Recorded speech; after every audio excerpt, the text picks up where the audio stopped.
ఓం శ్రీ సాయిరామ్. సర్వదేవతాతీత స్వరూపులు భగవాన్ శ్రీ సత్యసాయి బాబా వారి దివ్య చరణార విందములకు శిరస్సు వంచి నమస్కరించుకుంటూ ఇటువంటి అద్భుతమైనటువంటి అవకాశం ఇచ్చినటువంటి మన గురువు గారు, గురుపత్ని అయినటువంటి శ్రీ లక్ష్మీనారాయణ గారు, వరలక్ష్మి దేవి గారికి, ఈ మెటీరియల్ ని నాకు ఎంతో శ్రమపడి పీడిఎఫ్ ద్వారా అందించినటువంటి కోటేశ్వరరావు గారికి,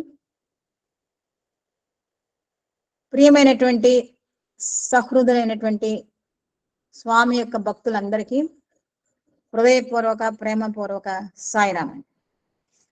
ఈరోజు అంశము 21వ, సృష్టిలో ఎట్టి భేదము లేదు, మానవుని దృష్టిలోనే ఉన్నది. ఈ విషయాన్ని మనకి గురువుగారు చాలా పర్యాయాలు మనకి చెప్పడం జరిగింది. భగవంతుని సృష్టిలో ఎటువంటి భేదం లేదు, అంతా ఒకటే. కాకపోతే మనం చూసే చూపుని బట్టి, మన మనోభావాలను బట్టి అర్థం అవుతుంది అనమాట. తాడుని చూసి పాము అనుకుంటాం, పాముని చూసి తాడు అనుకుని ప్రమాదాలు పడేటువంటి సిచ్యుయేషన్స్ కూడా ఉన్నాయి. ఈ సృష్టిలోనే ఎట్టి భేదం లేదు, మానవుని దృష్టిలోనే ఉన్నది అనడానికి మనకి ఒక కథ ఎప్పుడు మనం వినే ఉంటాము. ఏమిటంటే, ఒక పర్యాయం శ్రీకృష్ణ పరమాత్మ దుర్యోధను అర్జునుడిని పిలిచి, దేశంలో ఎంతమంది మంచివారు ఉన్నారు, ఎంతమంది చెడ్డవారు ఉన్నారు చూసి రండి, లెక్క వేసుకురండి అంటే, దుర్యోధనుడు వచ్చి అందరూ కూడా చెడ్డవారేనండి, ఎవరు మంచివారు లేరు, ఒక్కడు కూడా లేడంటాడు. అదే ధర్మరాజు అయితే అందరూ మంచివారే కానీ ఒక్కడు కూడా చెడ్డవారు కాదు అంటాడు. అంటే వాడి దృష్టి అటువంటిది, వాడి భావం అటువంటిది, మనోభావాలను బట్టే మనకి ఈ సృష్టి కనిపిస్తుంది అనేటువంటి విషయం మనకి స్వామివారు ఈ ఈ సందేశంలో మనకి తెలియజేస్తున్నారు అనమాట. ప్రప్రథమంగా స్వామివారు ఎప్పుడు కూడా ఒక పద్యం చదువుతారు. ఆ పద్యం ఏమిటంటే, ఆకారమే లేని ఆ నిరాకారునకు ఎట్టి రూపము దిద్ద ఎవరి తరము. భగవంతుడు పరమాత్మ ఆకారాన్ని మనం ఏర్పరచుకున్నాం కానీ ఆయనకి ఎటువంటి ఆకారము లేదు. అటువంటి నిరాకారణకు మనం ఈ రూపము ఈ విధంగా ఉంటాడని మనం చెప్పలేము. అందుకే స్వామి చూడండి, స్వామి సర్వదేవతాతీత స్వరూపులు అంటాం. ఎందుకంటాం? ఒకరికి గౌరీగా, ఒకరికి వెంకటేశ్వరుగా, ఒకరికి శివుడిగా, ఒకరికి శ్రీరామచంద్ర, ఇలాగ వివిధ రూపాల్లో కనిపిస్తున్నారు అనమాట. ఎందుకంటే వారి భక్తి ప్రపత్తులను బట్టి ఆయా రూపాలను బట్టి వారు తలంచుకుంటారు కాబట్టి ఆ రూపాల్లో కనిపిస్తే, స్వామి రూపం ఏమిటంటే మనం అనుకున్నటువంటి ఆ చిన్ని రూపమే కాదండి, ఆయన సర్వాంతర్యామి, సర్వజ్ఞుడు, నిరాకారుడు. కాబట్టి మనం ఆ భగవంతుడు ఇలాగ ఉంటాడని చెప్పి మన తరం కాదనమాట. ఇంకొక ఉదాహరణ చెప్పుకోవాలంటే, మైదాపిండి ఉంటుంది కదండి. ఆ మైదాపిండితో ఎన్నో రకాల స్వీట్స్ తయారు చేస్తాం. కాజా అని, బర్ఫీ అని, తర్వాత వెన్నగోళ్ళని, బాదుషా అని. అన్నిట్లో ఉండేది ఏంటి? రూపాలు వేరు కానీ ఉండే పదార్థం ఒకటే. అదేమిటంటే ఆ మైదాపిండి, ఆ షుగర్, అట్లాంటివి అనమాట. సో అదే విధంగా ఈ ప్రపంచంలో మనం ఎన్ని రూపాల్లో భగవంతుడు ఉన్నాడని అనుకున్నప్పటికీ కూడా ఉండేది ఒకే ఒక్క పరమాత్మ, అతనికి ఎటువంటి రూపము లేదు అనేటువంటి విషయం మనం అర్థం చేసుకుంటున్నాం. స్వామి చెప్పారు. ఇంకా చెప్తున్నారు అనమాట. ఏమని చెప్తున్నారు? కర చరణంబులే కలుగుని వానికి ఎట్టి సొంపులు మది నెంచగలరు. ఆ భగవంతుడికి, ఆ పరమాత్మకి చేతులు గాని కాళ్ళు గాని అసలు ఏమో అంటే సర్వాంతర్యామి కాబట్టి అన్ని చోట్ల ఆయన కాళ్ళే ఉంటాయి, అన్ని చోట్ల ఆయన కరములే ఉంటాయి. అంటే రక్షించేటప్పుడు ఆయన చేతులే ఉంటాయి. ఎవరన్నా ప్రమాదం ఉంటే ఆయన చరణాలు అక్కడ కనిపిస్తాయి అనమాట. అంటే సర్వత్రా ఉన్నాడు అనమాట. కాబట్టి ఇది ఈయన చరణం, ఇది ఈయన కరము, ఇది ఈయన ఏంటి హస్తము అని మనం ఏమి చెప్పలేము అనమాట. కాబట్టి ఈ విధంగా ఉంటాడు, మనం ఇంత అందంగా ఉంటాడు, లేకపోతే ఇంత ఆజానుభవం అని మనం చెప్పలేము. ఇట్టిది అట్టిదని ఈ రూపు ఆ రూపు అనుచే పలికడి పలుకు హాస్యాస్పదం. స్వామి ఈ విధంగా ఉంటాడు, భగవంతుడు ఈ విధంగా ఉంటాడు, ఆ విధంగా ఉంటాడు, అంత ఎత్తున్నాడు, ఇంత ఎత్తున్నాడు అని అనుకోవడం అది చాలా హాస్యాస్పదంగా ఉంటుంది అని అంటున్నారు స్వామి. ఇంకా ఏమంటున్నారు? కోటి సూర్యుల దీప్తి మేటికి కలిగినదంచు పలికడి పలుకులు పావనములే. ఇది కరెక్ట్ అనమాట. ఏంటంటే భగవంతుడు అనేవాడు ఒక సూర్యుడినే మనం చూడలేకపోతున్నామే, అట్లాంటప్పుడు కోటి సూర్యుల వెలుగుంటుంది ఆయనకి. అటువంటి వెలుగుని కలిగినటువంటి భగవంతుడికి అంత వెలుగుంది, అంత ప్రకాశం ఉంది. ఆ ప్రకాశం మనం చూడలేమని ఎవరైతే మనం అనుకుంటామో అటువంటి మాటలే నిజమైనవి, అవే పవిత్రమైనవి. అంటే భగవంతుడు నిరాకారుడు, కోటి సూర్యుల వెలుగు దీప్తి కలిగినటువంటి వాడు. రూపమే లేని శక్తికి రూపు తెలుపు నెవరి సాధ్యం, ఎవరైనా ఎరుగగలరే. అసలు భగవంతుడికి రూపం లేదు కదా. ఆ రూపం లేని శక్తి అఖండమైనటువంటి అనంతమైన శక్తి స్వరూపుడు. అతనికి మనం ఈ రూపం అని ఎట్లా చెప్తాం? చెప్పలేం. మనకి ఇంకొక ఉదాహరణ చాలా పర్యాలు మనం మాట్లాడుకున్నాం. ఏమిటంటే, ఎలక్ట్రిసిటీ ఉంది. ఎలక్ట్రిసిటీకి ఒక రూపం లేదు, అదొక శక్తి, మనకు కనిపించదు. అది బల్బ్స్ లో వేస్తే వెలుగుగా ఉంటుంది, ఫ్యాన్ లో వేస్తే గాలిగా ఉంటుంది, ఏసీలో వేయచ్చు. తర్వాత ఏమో ఈ యాక్సెసరీ ఉన్నాయి కదా వంట పాత్రలో, ఫ్రిడ్జ్లు, ఏసీ, తర్వాత ఏమో కుక్కర్లు ఇవన్నీ ఉన్నాయి కదండి, వాషింగ్ మెషిన్స్. ఆయా శక్తి ఆయా రూపంలో వెళ్తుంది అనమాట. కానీ ఎలక్ట్రిసిటీ మనకి ఎవరికి కనపడదు. ఇది ఇందులో ఎలక్ట్రిసిటీ ఉందని ముట్టుకుంటే అయిపోయాం అన్నమాట. ఆ శక్తిని మనం భరించలేం.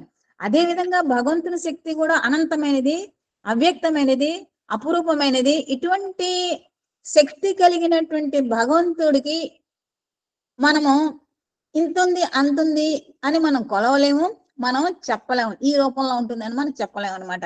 అంతేకాదు ఇంకా ఏమిటి, భగవంతుడు ఆది మధ్యాంతరహితము, అనాది నుండి దిగంతములందున దీప్తునుంది. అతనికి ఈ రోజు కాదు, సృష్టికి ముందు నుంచి కూడా ఉన్నటువంటి ఆ పరమ పవిత్రుడు, ఆ పరమాత్ముడికి మొదలు లేదు, తుది లేదు, మధ్య లేదు, అవి ఏమీ లేవు. అంతటా వ్యాపించి విశ్వమంతా వ్యాపించి ఉన్నాడంట. విశ్వమంతా వ్యాపించి సర్వవ్యాపే సర్వశక్తిమంతుడై ఉన్నటువంటి భగవంతుడికి ఈ రూపము ఆ రూపం అని మనం చెప్పలేము అని ఈ శీర్ష పద్యంలో చెప్తున్నారు స్వామి. తర్వాత ఉన్నటువంటి పద్యంలో, చిన్న పద్యంలో ఏం చెప్తున్నారంటే భారతదేశం గురించి చెప్తున్నారు. ఏం చెప్తున్నారంటే భారతదేశం వేదాల పట్టుగొమ్మ, ఆధారం అనమాట, మూలము. ఒక చెట్టు ఉందనుకోండి, చెట్టుకి మాను అనేది చాలా ఇంపార్టెంట్ అనమాట. వేళ్ళు అవి కూడా చాలా ఇంపార్టెంట్, బలమైనటువంటి కారణము.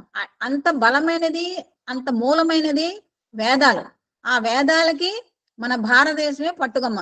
వేదాలు మన భారతదేశంలోనే ఉద్భవించాయి, అపౌరుషేయాలు భగవంతుడే తెలియచేశాడు.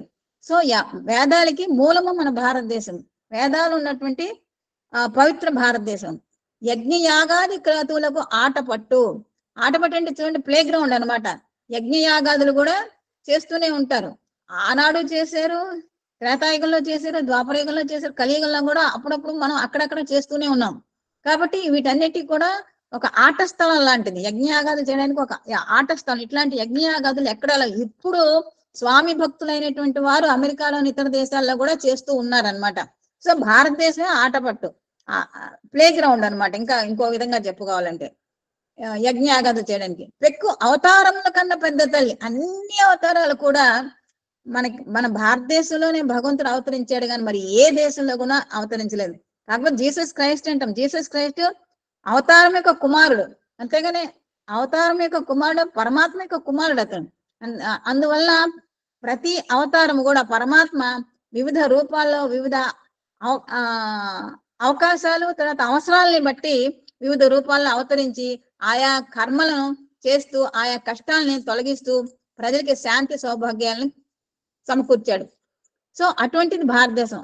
ఇంకా ఏమిటి, నీతి నియమాల యోగి ఈ త్యాగభూమి. మన భారతదేశం త్యాగభూమి, అంతేకాదు యోగ భూమి. ఎందుకంటే యోగి, నీతి నియమాల యోగి మన భారతదేశం. ఎందుకంటే నీతి, నియమం, సంస్కృతి, సంస్కారం అన్ని కూడా మన భారతదేశం ఆటపట్టు అనమాట. అదొక పట్టుగమ్మ, అదొక మూలస్తంభం. ఇటువంటి త్యాగభూమిని భారతదేశం యొక్క ఔన్నత్యాన్ని స్వామివారు ఈ చిన్ని పద్యంలో తెలియచేశారు. అయితే ఈ 21వ చాప్టర్ లో ముఖ్యంగా స్వామి ఏం తెలియజేస్తున్నారంటే భగవత్ ప్రేమ గురించి చెప్తున్నారు. ఆ భగవంతుని ప్రేమ పొందిన వారికి ఇంకా ఏమీ అక్కర్లేదు అని చెప్తున్నారు. భగవంతుని ప్రేమించడం కాదు, భగవంతుడు మనని ప్రేమించడం అనమాట. భగవత్ ప్రేమను పొందాలి. అదొకటి భక్తి గురించి తెలియజేస్తున్నారు. భగవంతుని యొక్క అవతారం, తర్వాత మతములు, సేవలు, త్రికరణ శుద్ధి, భక్తుల ఆనందమే స్వామి ఆనందం అని తెలియజేస్తున్నారు. స్వామికి గల ఒకే ఒక్క ఆశ ఉందండి. స్వామి అంటారు ఈ చాప్టర్ చివరిలో ఏమనంటే, మీ అందరి ఆశలు నేను నెరవేరుస్తున్నాను, మీ అందరికీ ఆనందాన్ని చేకూరుస్తున్నాను, అట్లాంటి మీ ఆశల్ని కూడా నేను నెరవేరుస్తున్నాను. కాబట్టి నాకు ఒకే ఒక్క ఆశ ఉంది. ఏమిటంటే ఈ ప్రపంచం అంతా కూడా సాయి యొక్క గృహము, అందరూ సాయి వారే, అందరూ ఒక్కటే. ఈ తత్వాన్ని ఈ కలియుగమందు మనము నిరూపించడానికి తగిన ప్రయత్నం చేయాలి. ఇదే నేను ఈనాడు ఆశించేటువంటి ఆశ. మీ ఆశలన్నీ కూడా నేను నెరవేరుస్తున్నాను, నా ఈ ఒక్క ఆశ మీరు నెరవేర్చాలంటారు. చూడండి స్వామి, నా ఈ ఒకే ఒక్క ఆశ ఏంటంటే ప్రపంచం అంతా కూడా సాయి గృహము, అందరూ ఒక్కటే, ఎటువంటి భేదభావాలు లేకుండా ఉండాలి అని స్వామివారు ఈ ఉపన్యాసం దివ్యోపన్యాసంలో 23/11/1982 ఇచ్చినటువంటి ఈ దివ్యోపన్యాసంలో వారు తెలియచేస్తున్నారు, వారికి ఉన్నటువంటి ఆశ ఒక్కటే, ఈ ప్రపంచం అంతా సాయి యొక్క కుటుంబము అని మనం అనుకోవాలి, అనుకుని వర్తించాలి, ప్రవర్తించాలి, సేవలు చేయాలి, భక్తి ప్రపత్తులు మనం చాటాలి, సాయి ఔన్నత్యాన్ని చాటాలి అని స్వామివారు వారి ఆశను నెరవేర్చడానికి మనం ప్రయత్నం చేస్తున్నాము. ఏఎస్పి ద్వారా అవకాశం ఇస్తున్నారు మన గురువు గారు. సో ఇదంతా కూడా స్వామి చూడండి, మన ఏఎస్బి యొక్క ప్రోగ్రామ్స్ అన్ని కూడా విదేశాల్లో కూడా వెళ్తున్నాయంటే మనం ప్రపంచం అంతా ఒకే గృహముగా మనం భావిస్తున్నాము, వర్తిస్తున్నాము, ప్రవర్తిస్తున్నాము, మన లెవెల్లో మన స్థాయిలో మనం చేస్తున్నాం. తర్వాత స్వామివారు ఉపన్యాసం మొదలు పెడుతున్నారండి. ప్రేమ స్వరూపులారా, చూడండి, అంటే ప్రేమ స్వరూపుల ప్రేమకి ఎంత ఔన్నత్యాన్ని ఇచ్చారు స్వామివారు. మనందరం కూడా ప్రేమ యొక్క మూర్తులు అన్నమాట. ప్రేమ స్వరూపులారా, ప్రతి సాధకుడు తన జీవితంలో సాధించవలసినటువంటి కార్యంలో ప్రధానమైనటువంటిది భగవత్ ప్రేమ. మన జీవితంలో సాధించాలి ఎన్నో ఉంటాయండి. భౌతిక జీవితంలో సాధించడానికి చాలా ఉంటాయి, చదువుకోవాలి, ఉద్యోగం చేయాలి, ఏవేవో కార్యక్రమాలు చేయాలి. సో అవన్నీ ఉంటాయి. అవి ఉన్నప్పటికీ కూడా అతి ముఖ్యమైనది ఏమిటంటే భగవత్ ప్రేమను పొందడం. భగవంతుని మనం ప్రేమించడం కాదు, భగవంతునిచే మనం ప్రేమించబడాలి. దీనికి స్వామి మనకి ఎప్పుడు కూడా ఒక కథ చెప్తారు కదా. ఒక ముస్లిం బాయ్ ఉంటాడు. ఆ అబ్బాయిని నిద్రపోతూ ఉంటే, అబ్బాయి ఎప్పుడు సేవ తప్ప ఇంకోటి ఏమి చేయడు అనమాట. అబూబెన్ అబూబెన్ సేవ చేస్తాడు కానీ ఇంకా రెండో పని చేయడు, మసీదుకి వెళ్ళడు, నమాజ్ చేయడు, ఏమి చేయడు. ఆ పుర ప్రముఖులు తర్వాత నమాజు అతను కూడా చేసే నాయకుడు ప్రవక్త కూడా చెప్తాడు, నువ్వు మసీదుకి రావు, ఏమిటి చెడగొట్టావు, అదే ఎవరి మాట లెక్చాడు. పొద్దున్నే తినడం, వెళ్ళిపోవడం, గ్రామంలో సేవ చేయడం, మళ్ళీ రాత్రి వచ్చి ఇంత తినడం, పడుకోవడం. అయితే ఒక రోజు కల్లో దేవతలు కనిపిస్తారు, ఏదో రాస్తుంటారు. ఆ అబ్బాయి అడుగుతాడు, ఏం రాస్తున్నారని. అంటే భగవంతుని ప్రేమించే వారి లిస్టు రాస్తున్నామంటారు. అందులో నా పేరు ఉందా అంటాడు. నీ పేరు ఎక్కడా లేదంటారు, చివరిన కూడా లేదు. అంటే ఇతడు భగవంతుడిని ప్రేమించడు అంటే ఏంటి, అందరినీ ప్రేమిస్తాడు, అందరిలోనే భగవంతుడు చూస్తాడన్న సంగతి అతనికి తెలియదు. సేవ చేసుకోవడం అతని యొక్క దృష్టి.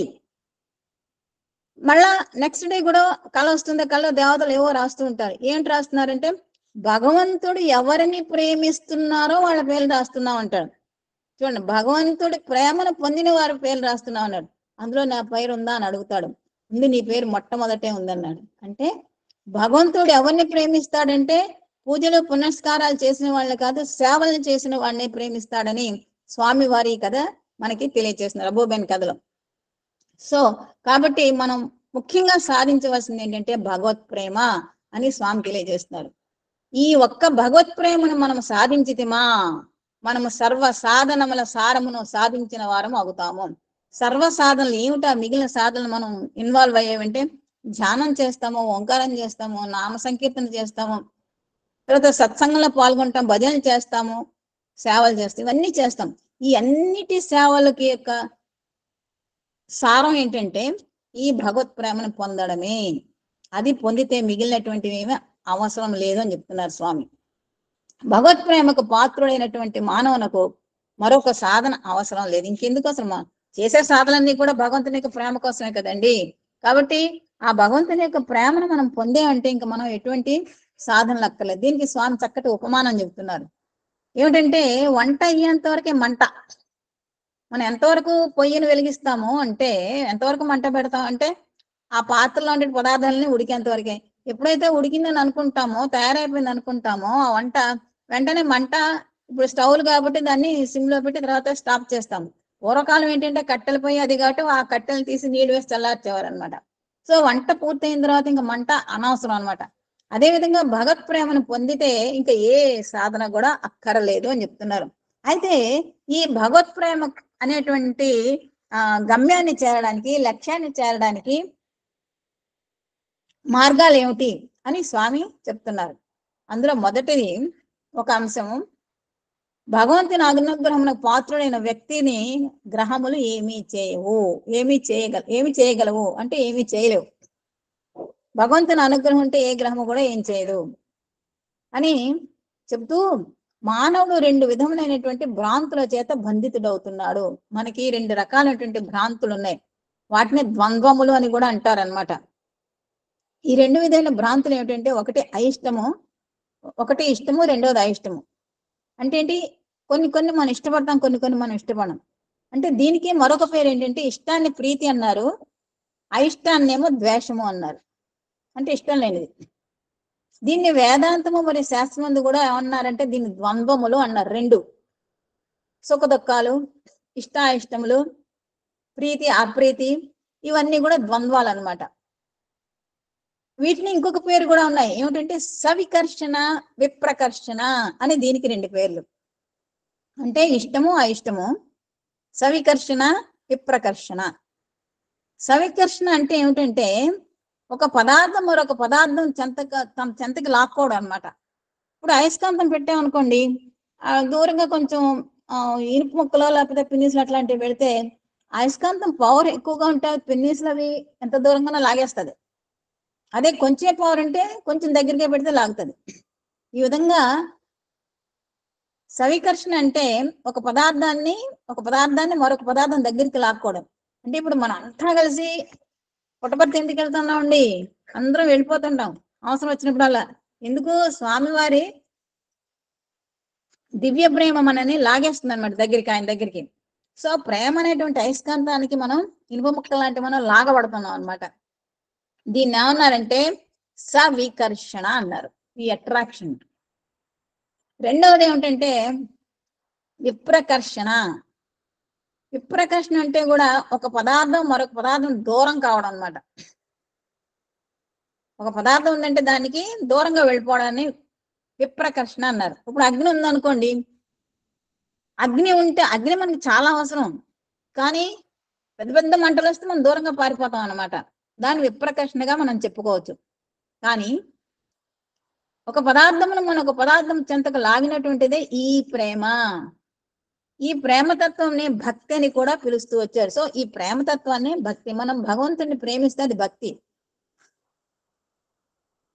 విప్రకర్షణ యందు వ్యక్తి కంటే కొన్ని స్థాయిలు అధికం. ఇక్కడ కొన్ని క్లాసిఫికేషన్ చెప్తున్నారు స్వామి. ఏమిటంటే విప్రకర్షణలో ఒక వ్యక్తి అధిక స్థాయిలో ఉన్నటువంటి వారితో చేరినప్పుడు వాటిని ఏమంటారంటే స్వాగతం అని, నమ్రత అని, గౌరవం అని చెప్తారు. ఇప్పుడు మనం అందరం కలిసి గురువు గారి దగ్గర చేరతాం, మనం చాలా నమ్రతగా ఉంటాం, ఆయన్ని స్వాగతిస్తాం, తర్వాత వాడిని గౌరవిస్తాం. ఇది ఒకటి. రెండవది ఉంది ఈ సవికర్షణ యందు. రెండో కేటగిరీ ఏమిటంటే మనకంట అధిక స్థాయిలో ఉన్న వారిని అనుసరిస్తాం అన్నమాట. ఇప్పుడు గురువుగారిని మనం అనుసరిస్తాం, కొంతమంది ప్రముఖులను అనుసరిస్తాం, స్వామిని అనుసరిస్తాం, స్వామిని అనుసరిస్తూ సేవల్లో పాల్గొంటున్నాం, మెల్లగా మాట్లాడడం నేర్చుకుంటున్నాం. దీన్ని ఏమన్నారంటే గౌరవం అని. దీని కూడా అదే పేర్లు, గౌరవం అని, నమ్రత అని, స్వాగతం అని కూడా చెప్తూ వచ్చారు. ఇది రెండో కేటగిరీ. మూడో కేటగిరీ ఏంటంటే సమానమైనటువంటి వారితో సంబంధం ఏర్పరచుకున్నప్పుడు స్నేహము అని పిలుస్తూ వచ్చాం. మన స్థాయికి సమానమైన వారితో మన సంబంధ బాంధవ్యాలు ఏర్పరచుకుంటే దాన్ని స్నేహము అంటారు. అందుకే చూడండి పెద్దవాళ్ళ సమాన వ్యయము, సమాన కయ్యము, సమాన నెయ్యము అంటారు. సో సమాన స్థాయిలో ఉంటే దాన్ని స్నేహము అంటారు. సమాన స్థాయిలో ఇతరులతో మనం కలిసి ఉన్నప్పుడు కానీ సంబంధం ఏర్పడి అంటే స్నేహంగా, దాన్ని స్నేహం అంటాం అనమాట. తనకంటే తక్కువ వారితో సంబంధ బాంధ్యములను కల్పించుకున్నప్పుడు దాన్ని కరుణ, దయ, కృప అని పిలుస్తూ వచ్చారు. అందరూ ఒకే స్థాయిలో ఉండలేం కదండి, భౌతికంగా కానీ ఆధ్యాత్మికంగా కానీ డిఫరెంట్ లెవెల్స్ లో ఉంటాం. కాబట్టి మనకన్నా తక్కువ స్థాయిలో ఉండే వాళ్ళతో మనం కానీ సంబంధ బాంధవ్యాలు అంటే ఏంటి, స్నేహంగా మాట్లాడడం కానీ వారి దగ్గరికి వెళ్ళడం కానీ అట్లన్నీ చేస్తే దాన్ని కరుణ, దయ, కృప అని అంటూ ఉంటారని స్వామి తెలియజేస్తున్నారు. కానీ అన్నింటికంటే ఉత్తమమైన స్థాయి అనగా ఇవన్నీ కూడా 4 కూడా డిఫరెంట్ స్థాయిలు. ఇంకా 5వది ప్రముఖమైనది ఏమిటంటే గురుత్వమునందు, దైవత్వమునందు ఈ సంబంధ బాంధవ్యములు ఏర్పరచుకున్నప్పుడు దీన్నే భక్తి అని చెబుతూ వచ్చారు. 5వది ఏమిటంటే భక్తి. భక్తి అంటే ఏంటంటే గురుత్వం, ఒక వ్యక్తి యందు గురుభావం. మనలో చాలా మంది అందరూ కూడా ఆల్మోస్ట్ అందరం కూడా మన ఎమ్మెల్యేన్ గారిని గురువు అనే పిలుస్తాం. ఎందుకంటే ఆయన ఎందు మనకి గురుత్వం ఉంది, ఒక నమ్మకం ఉంది, ఆయన మన ముందుకు తీసుకెళ్ళిన నమ్మకం ఉంది. అలాగే రమణ మహర్షిని గురువు అంటారు, సత్యసాయిబాబా వారిని గురువు ఏంటి, సర్వాంతర్యం అయిన సర్వ దేవతా స్వరూపులు, జగద్గురు దత్తాత్రేయుని గురువు అంటాం, షిరిడి సాయిబాబాని గురువు అంటాం. ఎందుకంటామంటే వారు చెప్పింది అనుసరిస్తూ మన జీవిత గమ్యాన్ని చేరుకోగలం కాబట్టి వారిని అందరిని గురువు అంటాము. దాన్నే గురుత్వము అంటాం. దైవత్వమునందు ఈ సంబంధ బాంధవ్యములు ఏర్పడ, దైవత్వము అంటే భగవాన్ సత్యసాయిబాబందు మనందరికీ కూడా దైవ సంబంధం ఉంది. ఇప్పుడు స్వామి చాలా పర్యాలు చెప్పారు, ఏమంటే మిమ్మల్ని అందరినీ కూడా నేను సెలెక్ట్ చేసుకున్నాను అన్నారు. మన అందరినీ ఎంచుకున్నారు. ఎన్నో జన్మల బంధం ఉంది. ఇది త్రేతాయుగంలో బహుశా మన వానర్లు అయి ఉండొచ్చు, ద్వాపరంలో గోపికలు అయి ఉండొచ్చు. ఈ కలియుగంలో మనని స్వామి మానవ రూపం ఎత్తినటువంటి మనల్ని వారి దగ్గరికి చేర్చుకున్నారు. ఆయన సెలెక్ట్ చేసుకున్నారు. సెలెక్ట్ చేసుకుని వారి దగ్గరికి తెచ్చుకున్నారు. బంధం ఏర్పరచుకున్నారు. ఆయన ఏర్పరచుకున్నారు, మనం ఏర్పరచుకున్నాం. ఆయనే మనని ఏర్చుకున్నారు. అంటే మనకి చాలా మందికి స్వామి తెలియదు, తెలిసిన వారైతే ధన్యులే, నాబోటి వాళ్ళకి తెలియదు. కానీ స్వామి ఎన్నుకోబట్టే నేను ఆయన ఫోల్డ్లోకి వెళ్ళగలిగాను. సో ఈ విధంగా సంబంధ బాంధవులు దైవంపై ఏర్పరచుకున్నప్పుడు దీన్ని ఏమంటారంటే భక్తి అని అంటారని స్వామి చెప్తున్నారు. ఈ భక్తి సగుణ భక్తి, నిర్గుణ భక్తి అని 2 రకాలని చెప్తున్నారు. ఏమిటి సగుణ భక్తి, నిర్గుణ భక్తి అంటే, ఈ సగుణ భక్తి యందు మళ్ళా 3 భాగాలు ఏర్పరిచారు. ఈ 3 భాగాలు ఏమిటంటే, సగుణ భక్తి యందు తామసిక భక్తి, రాజసిక భక్తి, సాత్విక భక్తి 3 రకాలు. మన ఆహారంలోనే కాదు, భక్తిలో కూడా 3 రకాలు ఉన్నాయి. తామసికము అంటే హింసతో కూడినటువంటిది, ఆడంబరముతో కూడినటువంటి, మత్సర్యంతో కూడినటువంటి ఉంటుంటుంది అంటే. కొంతమంది చూడండి చాలా పూజలు చేస్తారు, వ్రతాలు చేస్తారు, అన్ని చేస్తారు. మొన్న సత్సంగంలో ఒక స్త్రీమూర్తి మనకి ఏఎస్బిలోనే చెప్పారు, ఆవిడ అనుభవం అనుకుంటా చెప్పారు, లేకపోతే నేను ఎక్కడ విన్నాను. ఏమిటంటే భజనలు అవి చేస్తున్నారంటే, అన్ని చేస్తున్నా, వీళ్ళు ఎంత భక్తులు అనుకున్నారట పాపం ఆవిడ.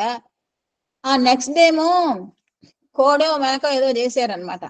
సో ఇవన్నీ ఉంటాయి, ఇవన్నీ హింసతో కూడుకుని ఉంటాయి అనమాట. భక్తి ఉంటుంది, దేవుణ్ణి పూజ చేస్తారు, భజన చేస్తారు, ధ్యానం చేస్తారు, అన్ని చేస్తారు, కానీ హింసతో కూడుకుని ఉంటాయన్నమాట. బలులు, ఇంకో ఉదాహరణ చెప్పాలంటే బలులు అని చెప్పుకోవచ్చు అనమాట. సో ఇటువంటిది తామసికమైనటువంటి భక్తి. వీళ్ళు ఏం చేస్తారంటే ఆడంబరంగా చేస్తారు, పరులు చూడాలి, పరులు మెచ్చుకోవాలి అనేటువంటి ఆసక్తితో చేసేస్తారు అనమాట వీళ్ళు. ఇవన్నీ కూడాను శారీరక మానసిక కర్మల రూపంలో హింసను చేర్చుకుని ఉంటాయి. శారీరకంగాను మానసికంగాను కూడా హింసాత్మకమైనటువంటి చర్యల్లో వాళ్ళు ఉంటారు. ఇప్పుడు బలి ఇచ్చారంటే పాపం ఆ జీవి ఎంత కట్టకట్లాడుతుందండి. అది పాపం దాన్ని ఎవ్వరూ రక్షించలేరు, ఇంకా నేను అంతకన్నా వర్ణించలేను. సో అదే స్థితిలో నేనుంటే ఎట్లా ఉంటుంది అని మనం ఆలోచించుకుంటే, వాడు ఆ కటికుడు అట్లా చేయలేడు అనమాట. సో ఇదంతా ఏమిటంటే కర్మ సిద్ధాంతం అంతే. ఒక విధమైన మత్సరంతో కూడి ఉంటాయి ఇవన్నీ కూడా. కనుక ఇట్టి భక్తి సక్రమైన మార్గము అనిపించుకోదు. ఇది భక్తిగా మనం చూస్తుంటాం, కానీ ఇది భక్తి సరైనది కాదు అని అంటారు. ఎప్పుడైతే జీవహింస ఉంటుందో, హింసాత్మక మాటలు ఉంటాయో, హింసాత్మక చర్యలు ఉంటాయో, అది మాత్రం భక్తి అనిపించుకోదు. ఇంకా రాజసికమైన భక్తి లౌకిక భోగ భాగ్యములందు, కీర్తి అందు, ఐశ్వర్యం నందు కోరిక కలిగి ఉంటుంది. రెండవది రాజసికమైనటువంటి భక్తి అండి. ఈ భక్తి ఈ లోకానికి సంబంధించినటువంటి భోగభాగ్యములందు, నాకు ఇంత చేస్తున్నాను, నన్ను అందరూ అనుకోవాలి అనేటువంటి ఒక కీర్తి కాముకుడే ఉంటాడు. ఇంకా ఐశ్వర్యం నందు కూడా ఐశ్వర్యం కావాలి అని పూజలు చేయడం, వ్రతాలు చేయడం, ఇవన్నీ కూడా జరుగుతుంటాయి. ఇది సామాన్య మానవ స్థాయిలో ఉంటూ సామాన్యంగానే ఉంటుంది ఈ భక్తి. కొందరు ఏం చేస్తారంటే నా కష్టాలు అంటారు కదా, సంకటాలు వచ్చినప్పుడు వెంకటరమణ అంటారా, నా సంకటాలు పోయిన తర్వాత వెంకటరమణ ఎవరో మనం ఎవరో తెలియదు అనమాట. అటువంటి వారు కూడా ఉంటుంటారు అనమాట.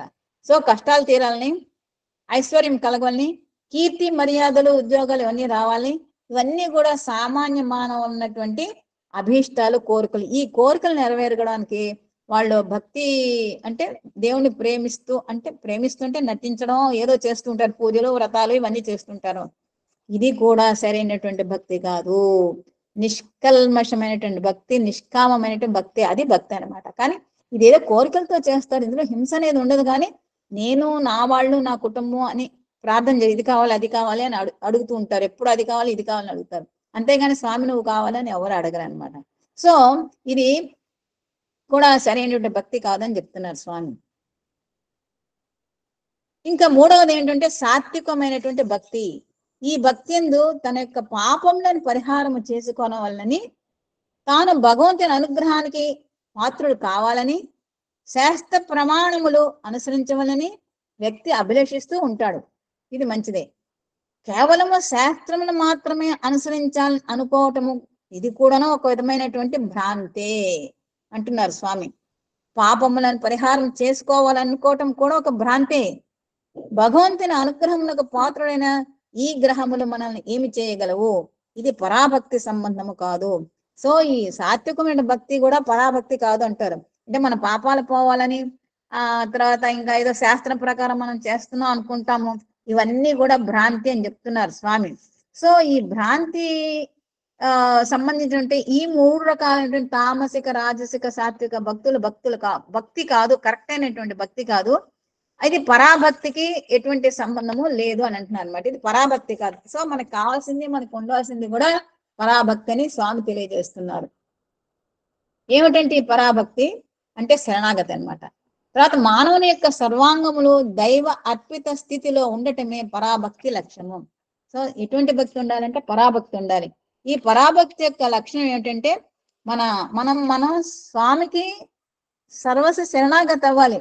ఈ శరీరావయవులు నీవే తండ్రి, నీవిచ్చినవే, నేను నీకు మళ్ళా ఇచ్చేసి, నాకు ఏ హృదయాన్ని ఇచ్చా ఆ హృదయాన్ని మగిడి నీకు అర్పిస్తాను స్వామి అనాలి. అంటే మనకి నిష్కల్మషమైన పవిత్రమైనటువంటి హృదయాన్ని ఇచ్చారు, చక్కగా పనిచేసేటువంటి అవయవాలను ఇచ్చారు. అవన్నీ కూడా చక్కగా మనం కాపాడుకొని ఆ దైవానికి అర్పించుకోవాలి. అదే పరిపూర్ణ శరణాగతి అంటారనమాట. దానికి ఉదాహరణగా స్వామి బలిచక్రవర్తిని తెలియజేస్తున్నారు. బలిచక్రవర్తి వామనకు తన సర్వస్వము దారపోస్తాడు. శుక్రాచార్యుడు చెప్తాడు ఏమనంటే, వచ్చిన పొట్టివాడు సామాన్యుడు కాదయ్యా, సాక్షాత్తు విష్ణుమూర్తి వచ్చాడు, నిన్ను అణగదొక్కుతాడు, ఈ రాజ్యం పోతుంది, నువ్వు ఇవ్వద్దు, దానం ఇవ్వద్దు అని చెప్తాడు పాపం శుక్రాచార్యుడు.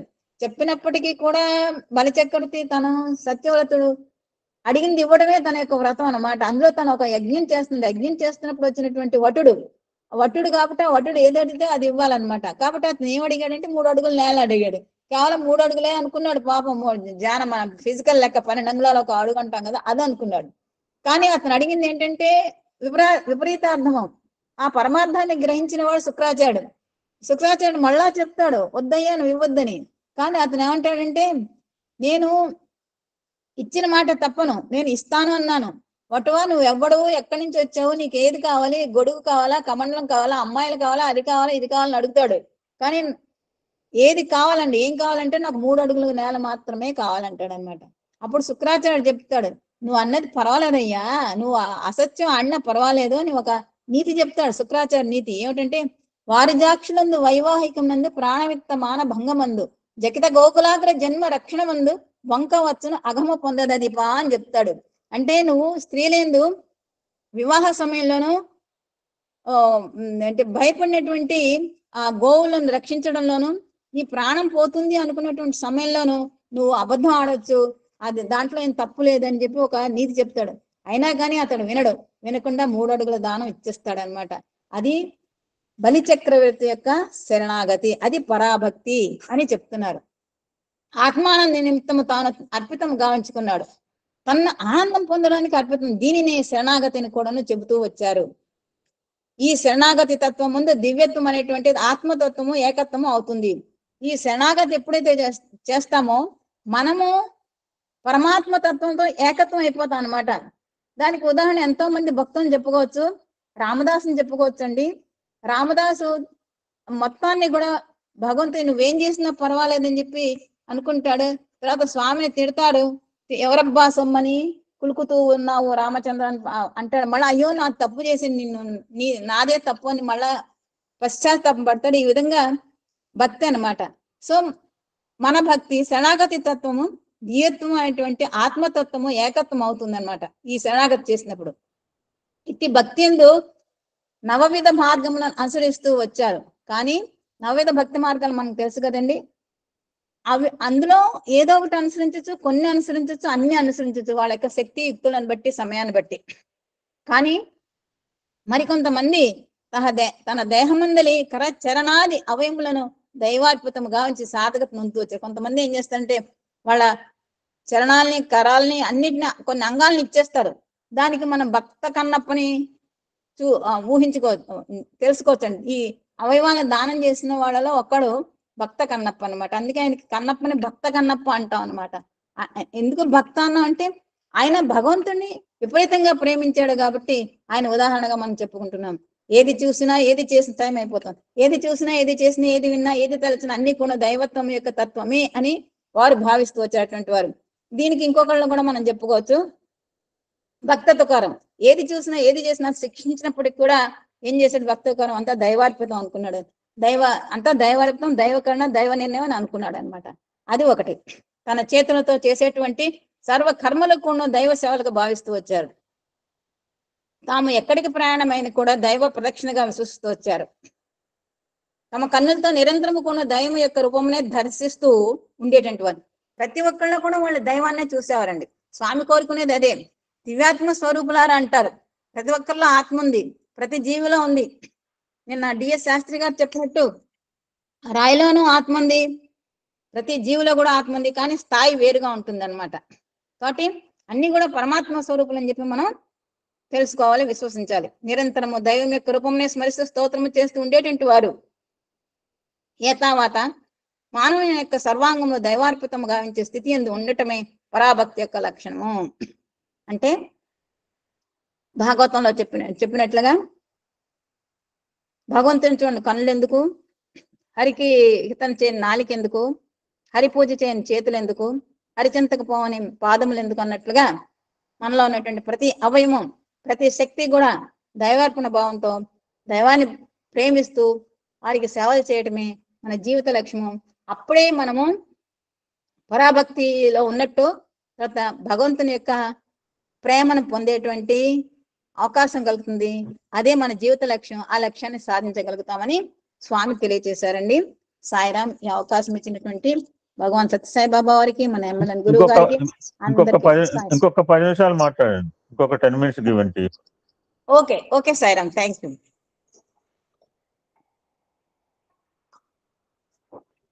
భగవదర్పిత భావంతో ఆచరించిన కర్మలన్నీ నిరర్ధకమే. భగవంతునికి అర్పిస్తున్నాం అనేటువంటి పనులు చేయకపోతే అవన్నీ కూడా వృధా. ఈనాటి భక్తి ప్రపత్తులు ఎందు యథార్థమైనటువంటి అర్థములు గుర్తించుకోలేక ఆడంబరమైన లేక కొన్ని విధములైనటువంటి ప్రదర్శించేటువంటి కర్మల్లో పాల్గొంటున్నాం. మనం ఎటువంటి కర్మలు చేస్తున్నాం అయ్యా అంటే ఆడంబరం, షో, ఎగ్జిబిషన్, ఫొటోస్, ఇవన్నీ చూస్తున్నాం అనమాట. ఇవన్నీ ఆడంబరంగా ఉంటాయి. ఈ భక్తి ప్రపత్తులు ఉన్నాయి కానీ ఇవన్నీ కూడా మనం ఒకటి కొంతవరకు ఇతరులు కూడా తెలియచేయాలి. అందులో తప్పేం లేదు. తెలియచేయకపోతే మనకి ఎట్లా తెలుస్తుంది? కాబట్టి కొంతవరకు, కానీ ఆడంబరం మాత్రం ఉండకూడదు. నిరాడంబరంగానే జరగాలి. మనసునందుని మాలిన్యం త్రుంచగా 10 పర్యాయములు స్నానం చేసినప్పటికీ తాను మలినుడే కాని పరిశుద్ధుడు కాదు. మనసులో మనకి అరిషడ్ వర్గాలు పెట్టుకుని అన్ని నదుల్లో స్నానం చేసా అంటే మనం పవిత్రులం కాదు, మనం మలినమే, మనం ఎప్పటికీ కూడా పవిత్రులం కావనమాట. నిన్న కూడా సత్సంగంలో కూడా చెప్పారు ఏంటంటే తలలు బోడులైనా తలపులు బోడులు అవునా అని అన్నట్లుగా ఆ నెత్తి మీద ఉన్నటువంటి ఆ వెంట్రుకల్ని భగవంతుడు ఇచ్చిన మనలో ఉన్నట్టు అరిషడ్ వర్గాలు లేకపోతే ఏం లాభం అండి? ఏం లాభం లేదు. కాబట్టి మనం ఎన్నిసార్లు ఎన్ని నదుల్లో మునిగినా మన మనసులో పరిశుద్ధంగా లేకపోతే మనం మలినమే. కానీ శరీరం శుభ్రపడవచ్చు, కానీ లోపల ఉన్నటువంటి మనస్సు శుభ్రపడదు. కాబట్టి అది పరిశుద్ధుడు కాడు. దానికి ఇంకొక ఉపమానం చెప్తున్నారు స్వామి చక్కగా. అన్నం ముద్ద ఎన్ని పర్యాయములు బయటకు త్రిప్పినప్పటికీ అది లోపలికి పోయినప్పుడు ఆకలి తిప్పి. ఇప్పుడు అన్నం ముద్ద తీసుకుని మన మొహం నుండి ముక్కుకి, కళ్ళకి, చెవులకి, అదే చేతులకి, పొట్టకి అవన్నీ చూపిస్తే ఏం లాభం? ఆకలి తీరదు. అది ఎప్పుడైతే మన నోట్లో వేసుకుంటామో, ఎప్పుడైతే నమ్మిలి మిరింగుతాం, అప్పుడే మనకు ఆకలి తీరుతుంది అనమాట. అదే విధంగా మనం ఎన్ని విధములైనటువంటి కర్మలు ఆచరించినప్పటికీ కూడా భగవంతుని యొక్క అర్పితము కాకపోతే, ఆ భావమే లేకపోతే, సర్వం శ్రీకృష్ణార్పణమస్తు అని అనకపోతే, అనే భావం నోట్తోనే కాదు మనస్ఫూర్తిగా అనకపోతే ఇటువంటి కర్మలన్నీ కూడా ఎటువంటి ప్రయోజనం ఉండదు, నిరర్ధకం, ఎటువంటి అర్థం ఉండదు, పరమార్థం ఉండదు అని చెప్తున్నారు స్వామి. తన అభీష్టం నెరవేరక తన యొక్క దేని వల్ల చేస్తున్నాడో తన యొక్క అభీష్టం కూడా నెరవేరదనమాట. అయితే మరి యొక్క ఉన్నతమైనటువంటి విషయాన్ని కూడా మనం విచారించాలంటున్నారు. ఏమిటా మరి యొక్క ఉన్నతం? ఒకటి భగవత్ ప్రేమను పొందడం, రెండోది ఏమిటంటే ప్రకృతి అంతా కూడా దైవ స్వరూపమని భావించడం ఉత్తమైంది. ప్రకృతి అంతా కూడా దైవమే, అది దైవంచే సృష్టించబడింది, మన కోసం సృష్టించబడింది. కాబట్టి అదంతా భగవంతుని యొక్క ఈ రూపంలో ఉంది, ఈ చెట్టు రూపంలో ఉంది, ఈ పుట్ట రూపంలో ఉంది, ఈ రాయి రూపంలో ఉందని మనం భావించి దాన్ని గౌరవించి దాన్ని అభిమానించి దానివల్ల ఉపయోగాలు పొందుతున్నాం అన్నమాట. కాబట్టి ప్రకృతి అంతా కూడా దైవ స్వరూపం మనం భావించాలి, అది నిజం కూడాను. అందుకే ఒక పర్యాయం కూడా, ఒక కథ కూడా ఉందండి. అక్బర్ పాషా అనుకుంటాను, బావి గురించి, ఆ నీళ్ల గురించి మన వాళ్ళు హిందువులు గౌరవంగా పూజగా ఏదో చేస్తా ఉంటే అతను ఏం చేశాడంటే తను కూడా ఒక బావి పెంచి మా బావి మీ బావిని రమ్మంటుందని ఏదో కథ చెప్తాడు. చెప్తే మా బావి మీ బావి దగ్గర రాదని ఈ రాజు సమాధానం చెప్పడం జరుగుతుంది. అంటే వాళ్ళు ఇతర దేశస్తులు, ఇతర మతస్థులు కూడా మనం ప్రకృతిని గౌరవించి పూజించి దైవభావంతో చేస్తే వాళ్ళంతా హాస్యాస్పదంగా చెప్పుకుంటున్నారు. కానీ ప్రకృతి లేకపోతే, ఈ ప్రకృతి వనరులే లేకపోతే మన జీవితమే లేదు కదా. ఆ వనరులు ఉన్నాయి కాబట్టి మనం ఈ రోజు ఇలా ఉన్నాం కాబట్టి ఆ వనరులన్నింటినీ కూడా మనం ప్రకృతి దైవంగా భావించాలి, దైవభావంతో చూడాలి, గౌరవించాలి, పూజించాలి, ప్రేమించాలి, వాటి ఔన్నత్యానికి పాటుపడాలన్నమాట. కాబట్టి ఈ ప్రకృతి విషయంలో 3 విధములైనటువంటి వాదనలు ఉన్నాయి. ఏమిటంటే మొదటి వాదన ఆరంభ వాదన, రెండవది పరిణామ వాదన, మూడవది వివస్యవాదము. మొదటిది ఆరంభవాదము. ఆరంభవాదం అనేది ఏంటంటే దాని గురించి స్వామి చెప్తున్నారు. ఈ ప్రకృతి అనేది ఎట్లా వచ్చిందంటే పరమాణువుల యొక్క చేరిక చేత ఏర్పడింది. ఉపాదానములైనటువంటి పదార్థముల చేత ఈ జగత్తు సృష్టించబడింది. ఈ జగత్తులో అనేకమైనటువంటి ఉపాదానాలు, ప్రతి ఉపాదానంలో కూడా అణువులు పరమాణువులు ఉన్నాయన్నమాట. కాబట్టి ఈ జగత్తంతా ఈ పరమాణువుల చేత సృష్టించబడింది అని ఆరంభవాదం. అంటే ఏ విధంగా ప్రకృతి ఏర్పడింది అనేటువంటి విషయాన్ని వీళ్ళు తెలియజేస్తుంది. నిజమే, ప్రతి వస్తువు వెనక ఏముందంటే పరమాణు ఉంది.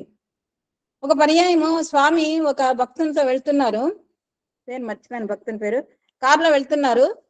వెళ్తూ ఒక చోట ఆపి ఒక చిన్న రాయి ముక్కను తీసుకురమ్మన్నారు. ఐ థింక్ సూర్య భగవంత్ అనుకుంటా, సైంటిస్ట్ కదా, భారతదేశ సైంటిస్ట్. రాయి ముక్కను తీసుకు ఇందులో ఏమున్నాయని అడిగారు. అంటే చిన్న చిన్న ముక్కలు ఉన్నాయని, ఇంకా ఎరగొడితే ఏముందన్నారు, అణువులు, ఇంకా ఎరగొడితే పరమాణువులు.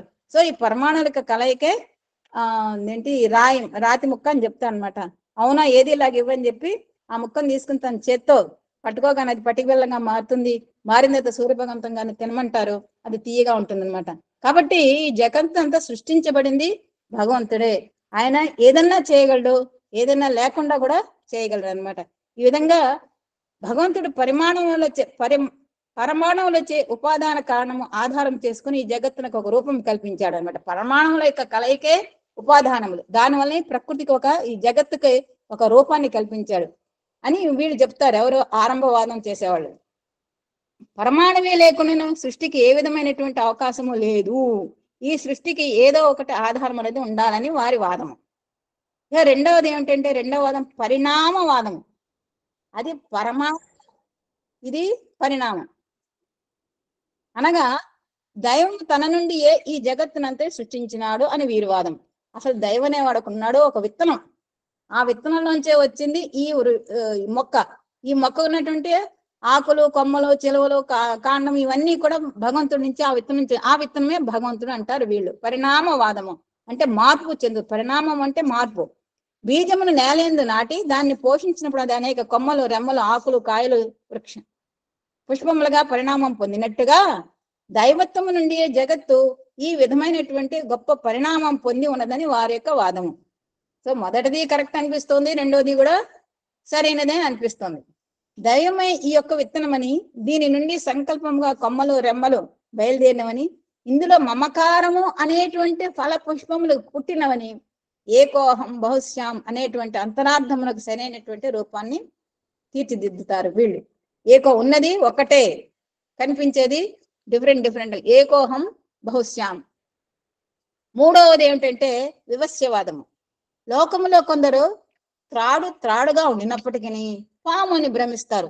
పాము అని ఎప్పుడైతే మనం పాము అనుకుంటామో మనకి భయం కలుగుతుంది. భయం కలిగి ఆ తాడు నుంచి దూరంగా పారిపోవడానికి ప్రయత్నం చేస్తాం అన్నమాట. లేకపోతే ఒక కర్ర ఏదో తీసుకొని దాన్ని కొట్టడానికి ప్రయత్నం చేస్తాం. కాబట్టి ఇదంతా భ్రాంతి. అదే విధముగానే దైవము నిరంతరము దైవముగా ఉండినప్పటికీ ఒక విధమైనటువంటి మాయాశక్తి చేత ప్రకృతిగా భావించి అనేక భ్రాంతులకు లోనవుతున్నాం మనం. సో ఈ ప్రకృతి భగవంతుడు నుండే ప్రకృతి వచ్చింది, కానీ మనం కొన్ని భయభ్రాంతులకు లోనవుతున్నాం. ఎందుకంటే భ్రమల చేత ఈ భ్రాంతి వల్ల మనకి కొన్ని భయాలు కలుగుతూ ఉన్నాయి. దైవ చైతన్యం అనేటువంటి యొక్క దీని యందు దైవ ఉపాయం అనేటువంటి మాయతత్వముతో, ఈ మాయతత్వం అనేది భగవంతునికి ఉపాయం. దీంట్లో చైతన్యం ఉంది, ఈ ప్రకృతి స్వరూపము ధరించినది అని. ఏంటంటే ఈ మాయ దైవ చైతన్యము ఈ రెండు కలిసి ప్రకృతిగా ఏర్పడిందని చెప్పి ఈ మూడవ తరగతి వాళ్ళు వాదిస్తున్నారు అనమాట. వాళ్ళు అంటే వివస్యవాదం. అది దీన్ని ఏమంటారు? వివస్యవాదం అంటారు. ఈ నిమిత్త కారణమైనటువంటిదే చైతన్యము, ఉపాదాన కారణమైనటువంటిదే జగత్తు. ఉపాదానంతో కూడుకున్నదే జగత్తు అండి. ఈ నిమిత్త కారణమే చైతన్యం, నిత్య చైతన్యము. అదొక శక్తి, అది అంతర్గతంగా ఉంటుంది. చైతన్యమే లేకపోతే జగత్తులో ఏది కూడా చలించదు. మనం చూస్తున్నాం కదా, ఏంటి రాయరప్పలా కొండలా నిలబడిపోతాయి అనమాట. చైతన్యం ఉండదు. చైతన్యం లేకపోతే అసలు జగత్ పుడుతుంది పోతుంది. ఆ పోవడానికి ఉండదు, పుట్టడానికి ఉండదు అనమాట. కాబట్టి ఈ చైతన్య శక్తే జగత్తుకి మూలాధారము. పుట్టడానికి పోవడానికి ఈ చైతన్య శక్తే కారణం. ఈ రెండు అవినాభావ సంబంధము కలివి. ఉపాదాన కారణం అనేటువంటిది భ్రాంతికి గురవుతూ ఉంటుంది. ఉపాదానం అనే భ్రాంతి. ఎందుకు ఇందాక చెప్పారు కదా స్వామి, తాడు పాము మన భ్రాంతులకి ఉపాదానమే కారణం అన్నమాట. ఈ ఉపాదాన కారణమైనటువంటి స్వరూపము, మూలాధార కారణమైనటువంటి నిమిత్తము, ఈ రెండు చైతన్యము పైన ఆధారపడినవి. ఉపాదానము మూలాధార కారణమైన రెండు కూడా దీని మీదే ఆధారపడి. థ్యాంక్ యూ సార్, కంక్లూడ్ చేస్తుంది. ఇంకొక ఫ్యూ లైన్స్, 4 లైన్లు ఉన్నాయి. చైతన్యమే లేకపోతే ఉపాదాన కారణము నిరూపించబడదు. చైతన్యం లేకపోతే ఉపాదానం ఉండదన్నమాట. కాబట్టి జగత్తు అంతయు కూడాను దివ్య చైతన్యంతో నడబడుతూ ఉంటుంది. సూదంటురాయి దగ్గర అంటే అయస్కాంతం దగ్గర జడ పదార్థం పెడితే ఇక్కడ ఏమంటారంటే వెనుక మొక్క చలిస్తుంది అనమాట. మనం అయస్కాంతాన్ని ఎటు తిప్పితే అది అటు ఇటు తిరుగుతూ ఉంటుంది. చిన్నప్పుడు మనం ఆడుకునేవాళ్ళం. చిన్న అయస్కాంతం ముక్క పెట్టి ఇనుప పాములాకారంలో చేపలాకారంలో అమ్మేవాళ్ళు వాళ్ళు. అవి అలా నడుపుతుంటే అవి కూడా నడుస్తూ ఉండేవి అనమాట. సో మనం ఎటు తిప్పితే అట్టే నడుస్తుంది. అదేవిధంగా దైవత్వం యొక్క చైతన్యం నందు జడ ప్రకృతి చలిస్తుంది అనమాట.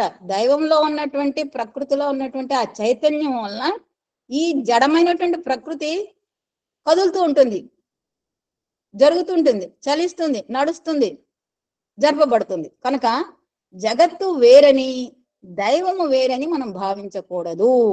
దైవ శక్తి వల్లనే, ఆ చైతన్య శక్తి వల్లనే ఈ జగత్తులో ఉన్నటువంటి జడ పదార్థాలని కదులుతున్నాయి. కాబట్టి జా గత్ ఈశావాస్యమిదం సర్వం అంటే ఇదే సర్వానికి కూడా ఈశ్వరుడే, దైవమే సర్వత్రా ఉన్నాడనేటువంటి చైతన్య స్వరూపంగా నిరూపిస్తూ ఉంటుంది అనమాట. అన్ని చోట్ల కూడా చైతన్య శక్తి, దివ్య చైతన్య శక్తి ఉన్నది కాబట్టే ఈ జగత్తు అనేటువంటిది నడుస్తున్నది. కాబట్టి మనం ఎప్పుడు కూడా సర్వత్రా సర్వకాలేషు దివ్యశక్తి స్వరూపుడు దైవం ఉన్నాడని విశ్వసించాలి, తెలుసుకోవాలి, తెలుసుకున్నాము కూడా. ఇటువంటి సదావకాశం ఇచ్చినటువంటి భగవాన్ సత్యసాయి బాబా వారికి, మన గురువు గారికి, విన్నటువంటి శ్రోతలందరికీ కూడా వినయపూర్వక సాయిరాం అండి. Sairam. Thank you so much. మధ్యలో ఆపినందుకు ఏమనుకోకండి. సాయిరాం. లేదు, ఎందుకంటే మనం కంప్లీట్ చేసిన షెడ్యూల్స్ చాలా ఉన్నాయమ్మా, అందుకని ఓన్లీ. Thank you. చాలా బాగా చెప్పారు. You can have. సో ఇంకా చాలా వస్తాయి మీకు. ఇంకా సాయిరామ్ అండి. స్వామి యొక్క మెసేజ్ ఒకటి విల్ స్టార్ట్ టుడే. ఇది కూడా నా షెడ్యూల్లో ఉంది. మరలా ఎప్పటికి వస్తుందో, మరలా డిసెంబర్ దాకా, అంటే జనవరిలో ఉండి డిసెంబర్ ఆశించడం చాలా అత్యాశ అవుతుంది. నాకైతే లేదు, కానీ this is the last part నేను జీసస్ గురించి చెప్పదలుచుకుంది. మళ్ళీ డిసెంబర్ దాకా అంటే సాగటం కష్టమే.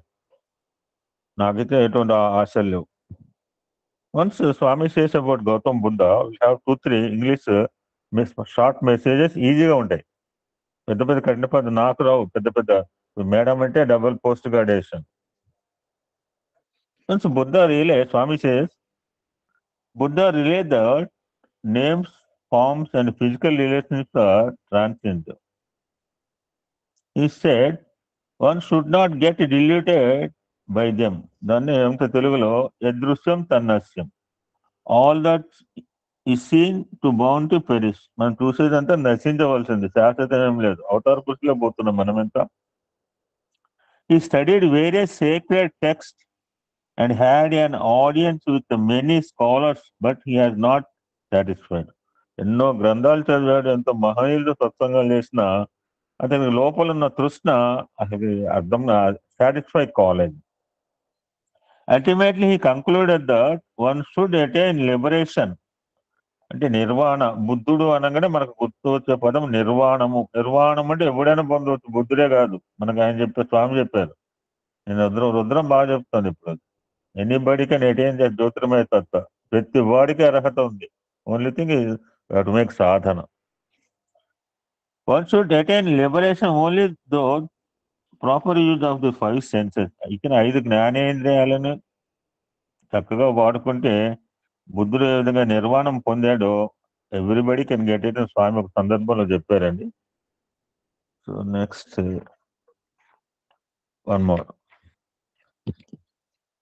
ఇంకో సందర్భంలో చెప్తూ, బహుశా ఇది జీసస్ గురించి, ఇవాళ టాపిక్ కూడా జీసస్ మీద నడుస్తుంది. This is my last selected one. నా దగ్గర 32 ఉన్నాయి Jesus. No spiritual practice can yield the desired results. ఇందాక మేడం అన్నారు, పొద్దున్నే లేస్తాను, 300 ఓంకార సుప్రభాతాలు చేస్తాను, తోడుసోపుతారు, పూల చేస్తాను, అది చేస్తాను, ఇది చేస్తాను, నాకు అనుకుంది సాగట్లేదు. ఎట్లా సాగుతుంది? No spiritual practice can yield the desired result. The senses are misused. Have sacred vision. Speak good words. Hear only what is good. నేను డీటెయిల్ పోదలుచుకోలేదు. సమ్యక్ దృష్టి, సమ్యక్ శ్రవణం, సమ్యక్ వాక్, సమ్యక్ చింత. మళ్ళీ ఇంగ్లీష్ లో కూడా ఉంటుంది. See no evil, see what is good, hear no evil. చెప్పి చెప్పి చెప్పి అనమాట. Entertain noble thoughts. There is no greater spiritual practice దాన్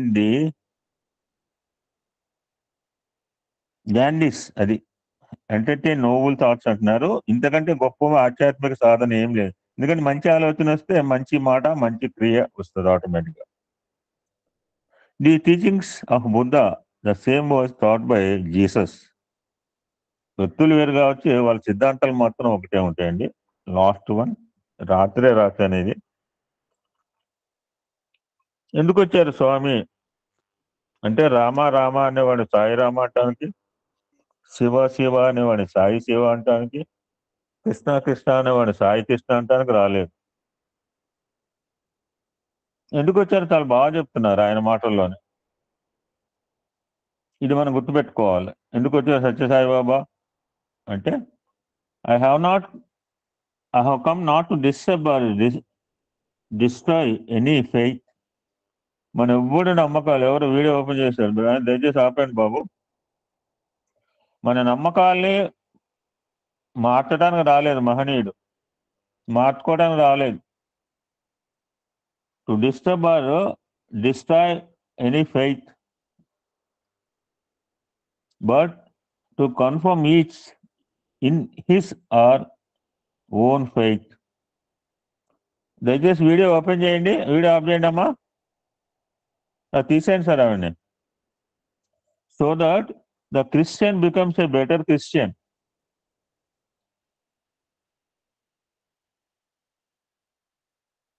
పద్మ అటువంటి వాళ్ళు నువ్వు తీసేసాయి, దయాదాక్షిణ్యం లేకపోయినా నాకు పర్లేదు అన్న పర్లేదు. The Muslim A better Muslim and Hindu A better ముస్లిం. అది ఒక క్రిస్టియన్ పర్ఫెక్ట్ క్రిస్టియన్ చేయడానికి వచ్చాడు ఆయన, ఏ ముస్లిం పర్ఫెక్ట్ ముస్లిం చేయడానికి వచ్చాడు, ఏ హిందూని బెటర్ హిందూ చేయడానికి స్వామి అవతారం వచ్చింది. కానీ మన నమ్మకాలని, మన ఫెయిత్ ని మార్చడానికి, లేకపోతే డిస్టర్బ్ ఆర్ డిస్ట్రాయ్ 2 ఇంగ్లీష్ పదాలు.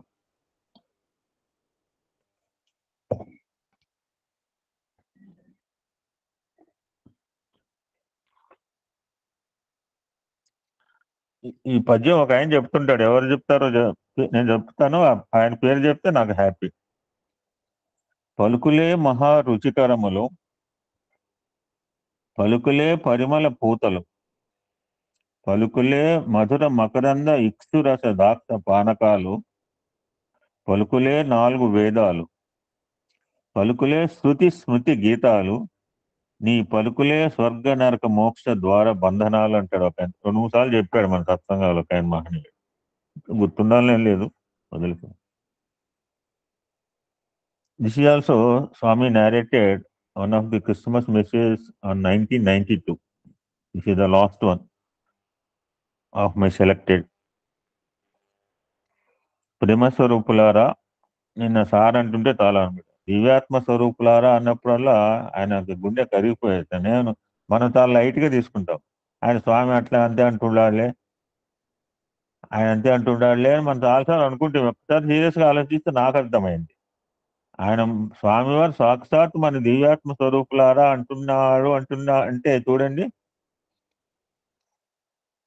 ఫ్యాంటాస్టిక్. Don't miss Rudram. కొంతమంది రావట్లేదు రుద్రం యొక్క ఆదివారం ఎగ్గొడుతున్నారు. జీవితంలో చాలా కోల్పోతున్నారు.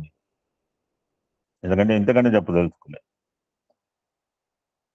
ప్రేమ స్వరూపులారా, ఈనాడు ప్రపంచంలో ప్రముఖులుగా మహనీయులుగా పేరు పొందిన వ్యక్తులందరూ ఎలా తమ పవిత్రమైన ప్రవర్తన చేత, పవిత్రమైన గుణముల చేతనే అట్టి ఉన్నత స్థితిని అందుకోగలిగినారు. మానవుడు అనుకున్న కార్యాన్ని సాధించవలెనన్న అచంచల దీక్షను పూనాలు.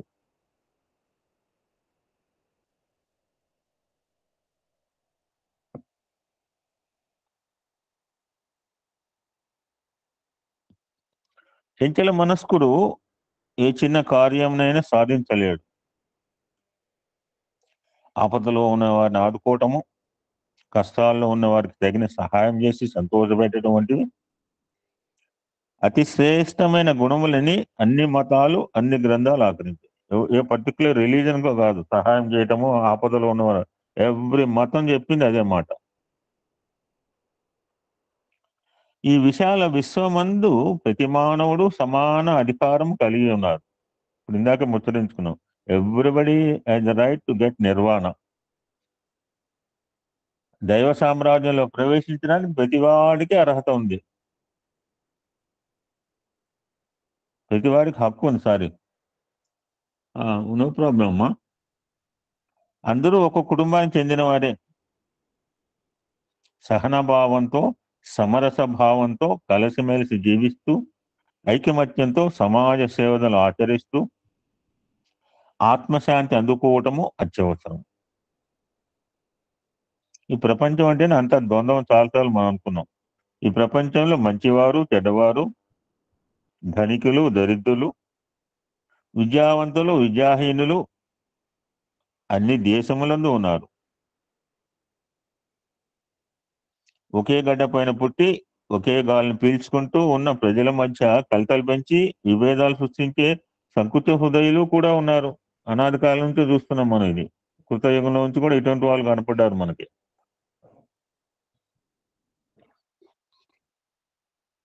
ఈ ప్రపంచంలో మంచివాడుగా పేరు పొందాలని ఆశించే ప్రతి మానవుడు అనేక కష్ట నష్టాలకు, నిండా నిష్ఠూరాలకు గురి కావాల్సి వస్తుంది. కానీ స్వామి కూడా తను కూడా కలుపుకున్నారు. వీటిని ఏమాత్రం లెక్క చేయక ఆత్మవిశ్వాసంతో ఎదుర్కొని పూర్ణత్వాన్ని అనుభవించి మానవత్వాన్ని సార్థకం చేసుకోవాలి అని మనకు చెప్తున్నాడు. ఒక మంచి పని చేయడానికి సవాళ్ళకి అడ్డంకులు వస్తూనే ఉంటాయి. దివ్యత్వము కానీ, దివ్య భావం కానీ మానవాతీతమైనవి కాదు. అవి మానవునికి సహజమైనవి. అందుకని మన దివ్యాత్మ స్వరూపులారా అంటున్నారు స్వామి. ఎందుకన్నారో గుర్తుపెట్టుకోండి. ప్రతి మానవుని యందు సమత్వంతో ఏకత్వంతో ప్రకాశించే సచ్చిదానందం ఒక్కటే. కానీ అట్టి అనేకత్వంలోని ఏకత్వాన్ని మానవుడు గుర్తించలేకపోతున్నాడు. ఆ సోదరిమని చెప్తుంది, ఏకాత్మ సర్వభూతాంతరాత్మ చాలాసార్లు చెప్తుంది ఆ గుడివాడ సోదరిమని అని భావించాలంటున్నారు. దీనికి తోడుగా ప్రేమతత్వాన్ని ఇముడ్చుకొని జీవితాన్ని సార్థకం చేసుకోవాలి. నిన్ననే అనుకున్నాం, దేవుడు నా దగ్గర ఉంటే నేను గుడికి ఎందుకు పోవాలి అని. అంటే భగవంతుని దర్శించే వలన ఏ మందిరానికో ప్రార్థనా స్థలంకో వెళ్ళనక్కర్లేదు. భగవంతుడు సజీవుడై చైతన్య స్వరూపుడై అందరి హృదయ మందిరాల్లో ప్రకాశిస్తున్నాడు. దేహో దేవాలయ ప్రోక్తో జీవోదేవ సనాతన. భగవంతుని నిజమైన మందిరం మానవ హృదయమే. మనం తెలియక ఎన్నో గుళ్ళు కట్టించదని చెప్పట్లేదు. కానీ నిజంగా భగవంతుడు గుడి కట్టుకుని ఉండేది మరి మన మానవ హృదయంలో. కానీ ఈనాటి మానవుడు మనస్సును మంటగలిపి అల్పమైన భావాలకు స్థానమిచ్చి పవిత్రమైన హృదయపీఠాన్ని మాలిన్యపరుచుకుంటున్నాడు. మనం పుట్టినప్పుడు క్షీరసాగరంగా ఉంచి మన బయటకు పంపించాడు కిందకి. దాన్ని మనం క్షారసాగరం చేసుకుంటున్నాం. మన చేతిలో మనం చేసుకుంటాం, మనకే వదిలేసినట్టుగా. సామాజిక దర్పణం ముందు మాత్రమే దివ్యమైన ఆత్మతత్వాన్ని దర్శించుకోవడానికి వీలవుతుంది. ఇక మానవుని గురించి చెప్తున్నారు. మానవుని యందు 4 విధమైన స్థితులు మారుతూ వస్తుంటాయి. మానవులోని దైవము, మానవులోని మానవుడు, మానవులోని దానవుడు, మానవులోని పశువు. ఇది చాలాసార్లు మానవ దైవత్వము, మానవ మానవత్వము, మానవ దానవత్వము, మానవ పశుత్వం చాలాసార్లు స్వామి చెప్తారు. But Swami is giving detail description ఇక్కడ. ఈ 4 కేటగిరీ ఎలా అంటే వాళ్ళు ఎటువంటి లక్షణాలు కలిగి ఉంటారు. మొదటిది మానవులోని దైవము. బ్రహ్మనిష్ఠాలతో దైవం అనేది శాస్త్రము. బ్రహ్మనిష్ట, ధర్మనిష్ట. ఇట్టివాడు నిరంతరము, అంటే ఈ కేటగిరీ వాళ్ళు, ఇట్టివారు నిరంతరము తన దివ్యత్వాన్ని చింతిస్తూ ఆత్మతత్వాన్ని విశ్వసిస్తూ ఆత్మానందాన్ని అనుభవించగోరి కాలాన్ని చాటుకుని బ్రహ్మానందం పొందుతానంది మా సోదరి. నిజంగా నాకు ఎక్స్ట్రీమ్లీ హ్యాపీ. మా సోదరి జిఎల్ సరస్వతి అంది, ఐఎమ్ గెటింగ్ సుప్రీం బ్లిస్ అంది. బ్రహ్మానందం చాలా అద్భుతం అన్నమాట అండి. అది బ్రహ్మానందం అంటే మనకు తెలుసు, ఎన్ని రకాల లక్షల ఆనందం తర్వాత ఉన్న ఆనందం. తన యందున ఆత్మయే అందరి యందు ఉన్నదని, అందరి యందున ఆత్మయే తన యందు ఉన్నదని విశ్వసించి విశాల భావంతో ప్రవర్తిస్తూ ఉంటాడు. దీనికి ఎగ్జాంపుల్ ఏంటి? సర్వజీవ నమస్కారం కేశవం ప్రతిగచ్చతి అన్నట్లుగా ఎవరికి నమస్కరించినా తన యందున భగవంతునికే చెందుతుందని విశ్వసిస్తాడు. దానికి ఆపోజిట్ సర్వజీవ తిరస్కారం కేశవం ప్రతిగచ్చతి అన్నట్లుగా ఎవరిని నిందించినా తన యందున భగవంతునే నిందించి అట్లని భావిస్తాడు ఈ కేటగిరీ వాడు. ఎవరు? మానవ దైవత్వం వాడు. అతడు బ్రహ్మజ్ఞాని. మానవుని యందున దైవం ఈ రీతిగా ప్రకటించబడుతుంటాడు అని ఆయన అనుకుంటున్నాడు ఫస్ట్ కేటగిరీ. ఇక సెకండ్ కేటగిరీ మానవత్వం. మానవునిలోని మానవుడు ఏ రీతిగా ఉంటాడు అంటూ ప్రశ్న వేసి సమాధానం ఆయన చెప్తున్నారు. సత్యధర్మ రతో మత్య అనగా సత్యధర్మాలనే తన నేత్రాలుగా తన జీవనాడుగా విశ్వసించి జీవితాన్ని గడిపేవాడు మానవులోని మానవుడు. ఇటివాడు ఎట్టి అధికారమును ఆశించక తన కర్తవ్యాన్ని నిర్వర్తిస్తూ ఎల్లప్పుడూ సత్య మార్గంలో ప్రయాణం చేస్తుంటాడు. తోటి మానవులు లేదా ప్రేమను కొని అతని అభ్యాగతులను ఆదరిస్తూ తన గృహస్థ ధర్మాన్ని కూడా నిర్వర్తిస్తుంటాడు. అంతేకాకుండా దైవప్రీతిని పాపప్రీతిని కలిగి ఉండి సమాజంలో నీతి నియమాలతో మెలుగుతుంటాడు. ఇటువంటి గుణములు కలిగిన వాడే మానవంలోని మానవుడు. ఇక 3వ కేటగిరీ సార్ చాలాసార్లు చెప్పారు రుద్రంలో. మానవులో రాక్షసుడు ఏ రీతిగా ఉంటాడు అంటే మద్యపాన రతో రాక్షస అనగా విషయవాసనలనే మద్యపానంలో మునిగి ఇంద్రియలోలుడే సిగ్గు ఎగ్గులను మాన మర్యాదలను మర్చి సమాజాన్ని విస్మరించి అహంకారంతో జీవిస్తుంటాడు. రాగద్వేషాలను పెంచుకొని నిరంతర తోటివారిని హింసిస్తూ ఉత్తములను విమర్శిస్తూ ఉంటాడు. అంతేకాదు తనలో ఉన్న దోషాలను దాచుకుంటూ పరుల దోషాలకై వెతుకుతుంటాడు. ఇతనికి అభిమాన మమకారములే ప్రాణ సమానములు, అహంకారమే జీవనాడి, లౌకిక జీవితమే వెన్నెముక. ఇలాంటి స్వార్థ స్వప్రయోజనాలతో కూడిన భావమునే శాస్త్రము రాక్షసత్వమేమో అని. రాక్షసుడు అంటే హిడింబుడు బకాసురుడు అలాంటి వాళ్ళు కాదు. ఇటువంటి స్వామి చెప్పిన క్వాలిటీస్ ఉన్న వాళ్ళందరూ కూడా రాక్షసులే. ఆ రూపంలో ఉండక్కర్లేదు. అదే బకాసురుడు నరకాసురుడు రూపంలో రావక్కర్లా. ఇక లాస్ట్ కింద అన్నిటికంటే లేడర్లో లాస్ట్ మెట్టు అనమాట, కింద మెట్టు. మానవుల్లోని పశువు ఎవరు? జ్ఞానేన శూన్య పశుభి సమాన. అంటే లోక జ్ఞానం లేక పుట్టినది మొదలుకొని గిట్టినంత వరకు ఇంద్రియ సుఖాలను ఆశిస్తూ తన కడుపే కైలాసంగా లౌకికానందమే కైవల్యంగా భావించి జీవిస్తుంటాడు. ఇంద్రియాతీతమైన దివ్యత్వం ఒకటి ఉన్నదన్న స్మృతియే అతనికి ఉండదు. పశుత్వం నుంచి దైవత్వం వరకు ఎదగవలసిన మానవుడు ఈనాడు దైవత్వం నుంచి పశుత్వం వరకు లేడర్లోంచి కింద మెట్టు నుంచి పై మెట్టుకు ఎదగాలి. ఆ యొక్క నిచ్చెన పెట్టింది అందుకు. కానీ స్వామి చెప్తున్నారు కింద డౌన్వర్డ్ డైరెక్షన్. చెట్టు ఊర్ధముఖంగా చూస్తుంది, జ్యోతి ఊర్ధముఖంగా చూస్తుంది. ఇది చాలా విరుద్ధమైన మార్గము అంటున్నారు. మనం పైకి ఎదగాలి. మానవ దైవత్వాన్ని కాకపోయినప్పటికీ కనీసం మానవత్వాన్ని సాధించడానికి అది మానవంలో దైవం ఆయన దివ్యాత్మ స్వరూపులారా అని అన్నాగానే మనం అరే నేను ఆ స్థాయిలో లేను అంటే సరే అట్లీస్ట్ మానవత్వంగానే బిహేవ్ చేయాలి కదా అని అంటున్నారు స్వామి. అట్లీస్ట్ మానవత్వాన్ని సాధించడానికి మనం ఆయన కూడా కలుపుకున్నాం. మనం అంటే స్వామి చూడండి తగిన కృషి చేయాలంటున్నారు. ఇది వేరే వాళ్ళు థర్డ్ పార్టీ చెప్పింది కాదు. ఇప్పుడు వేరే ఎక్సో వైఓ సత్సంగం చెబితే మనం అనాలి, కానీ స్వామి మనం అన్న మాట డిసెంబర్ 25వ తేదీ జన్మించిన జీసస్ చూడటానికి 3 రాజులు వచ్చారు. మనం చాలాసార్లు అనుకున్నాం. అతను చూసి ఆ ముగ్గురు 3 విధాలైన భావాలను వెలిబుచ్చారు. తలలు వేరు, తలంపులు వేరు అన్నట్టుగా. మొదటి రాజు ఏమన్నాడు? ఈ పిల్లవాడు భగవంతుని ప్రేమించే వ్యక్తిగా రూపొందుతాడు అని నిర్ణయించుకున్నాడు. భగవంతుడే పిల్లవాడిని ప్రేమిస్తాడు అని 2వ రాజు భావించాడు. ఇతడే సాక్షాత్తు భగవంతుడు అని 3వ రాజు విశ్వసించాడు. అంటే భావాలు చూడండి, శరీర భావము, మానసిక భావము. మనకు బాగా మేడం బాగా చెప్తుంది. జిఎల్స్ అందరికి బాగా ఎక్కిపోయింది బిఎంఏ థియరీ. బిఎంఏ అంటే నాకు తెలియదు అంటే నడవదు ఇప్పుడు.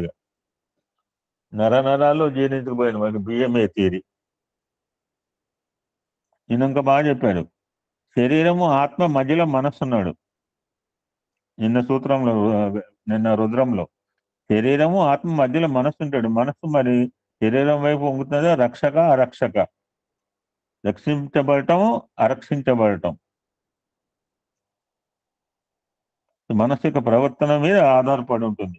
ప్రపంచం వైపు తిరుగుతాడా, దైవం వైపు తిరుగుతాడా? ఎప్పుడైతే దైవం వైపు తిరుగుతాడో వానికి భగవంతుని ఎక్స్ట్రా కేర్.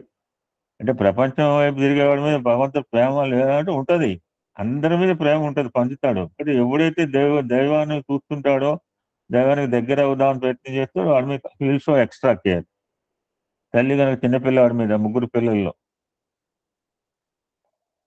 ఈనాటి మానవుడు నిర్జీవమైన శిలనైనా పూజిస్తాడు, మనం నందిని మొక్కుతాం, బయటకు వచ్చి ప్రేమిస్తున్నాడు, కానీ సజీవమైన తోటి మానవుని ప్రేమించడానికి పూనుకోవడం లేదు. జీసస్ మొదటి బోధ ఇది. సజీవంతో నిత్యము చూస్తున్న వ్యక్తిని ప్రేమించలేని మానవుడు తనకు కనిపించిన దైవాన్ని ఏ రీతిగా, తల్లిదండ్రులను గౌరవించలేని వాడు దేవుని అంటే స్వామి నమ్మడని చెప్తుంటారు. It's impossible. కనుక మన ఆధ్యాత్మిక మార్గం సజీవం నుంచి ప్రారంభం కావాలి, సాకారం నుంచి ప్రారంభం కావాలి, సర్వజీవుల నుంచి ప్రారంభం కావాలి. ఇది నిజమైన ఆధ్యాత్మికం. సజీవము, సాకారము, సర్వజీవం. ఇందాక సోదరిమని చెప్పింది ఎవరైనా అంటే మనం మానవని కాదండి. ఆధ్యాత్మికం అంటే మీరు జప ధ్యానాది సత్కారాలను ఆచరించడం కాదు. ఏంటి ఆధ్యాత్మికం అంటే? పశుత్వాన్ని నిర్మూలించి, రాక్షసత్వాన్ని హతమార్చి, మానవత్వంలో దివ్యత్వాన్ని నిరూపించి. This is the definition for spirituality. పశుగుణంబు వీలు పశుపతి కావాలి. జీసస్ ఎన్నో మహత్తరమైన కార్యములను చేశాడు. దిక్కులేని వారికి తోడుగా ఉంటూ, మానవానికి అవసరమైన సద్బోధనలు చేస్తూ ఎన్నో విధాలుగా తన జీవితాన్ని త్యాగం చేశాడు. కానీ అతనిపై రాజద్రోహం చేశాడనే నేరం మోపి అనేక విధాలుగా హింసించాడు. సజీవంగా ఉన్నప్పుడు అతను ఎవరూ గౌరవించలేదు. కొద్దిమంది మాత్రమే తన స్వార్థ స్వప్రయోజనాల నిమిత్తమే అతన్ని ఆశ్రయిస్తూ వచ్చారు. తమ అవసరం తీరగానే దూరమైపోయారు. జీసస్ పుట్టిన తర్వాత ఒక శతాబ్దం వరకు ఎవరూ ఆ మతాన్ని స్వీకరించలేదు. జీసస్ పోయిన 100 సంవత్సరాల తర్వాత రోమన్ ప్రజలందరూ క్రైస్తవ మతాన్ని స్వీకరించారు. తదుపరి 400 సంవత్సరాల తర్వాత రోమన్ రాజులు కూడా క్రైస్తవ మతాన్ని అధికార మతంగా స్వీకరించారు. ఈ విధంగా కొన్ని వందల సంవత్సరాల వరకు అతని దివ్యత్వాన్ని ఎవ్వరూ ఎక్కువగా గుర్తించడం లేదు. దీనికి కారణం ఏమిటి? ఆనాటి మానవుల్లో గాఢంగా పాతుకుపోయిన అజ్ఞానమే. మానవత్వంలోని దివ్యత్వాన్ని గుర్తించాలంటే కాలం మనకు అడ్డు రాదు. ఈ శీతాకాలం అండి నాకేమీ తెలియట్లేదు, నాకు ఎండాకాలం వస్తే దివ్యత్వం అంటే నడవదు. నువ్వు రీజన్ ఫర్ లవ్, నువ్వు సీజన్ ఫర్ లవ్ అన్నట్టుగా మానవత్వంలోని దివ్యత్వాన్ని గుర్తించమంటే కాలం మనకు అడ్డు రాదు. కారణమును గుర్తించుకుంటే కాలమును పూర్తిగా జయించిన వారు అవుతాం. కారణమును ఇక్కడ చాలా బాగా చెప్తారండి, చాలా బాగుంటాయి 4. కారణమును ప్రయత్నపూర్వకంగా సాధించడానికి ఎవరు పూనుకోవటం లేదు.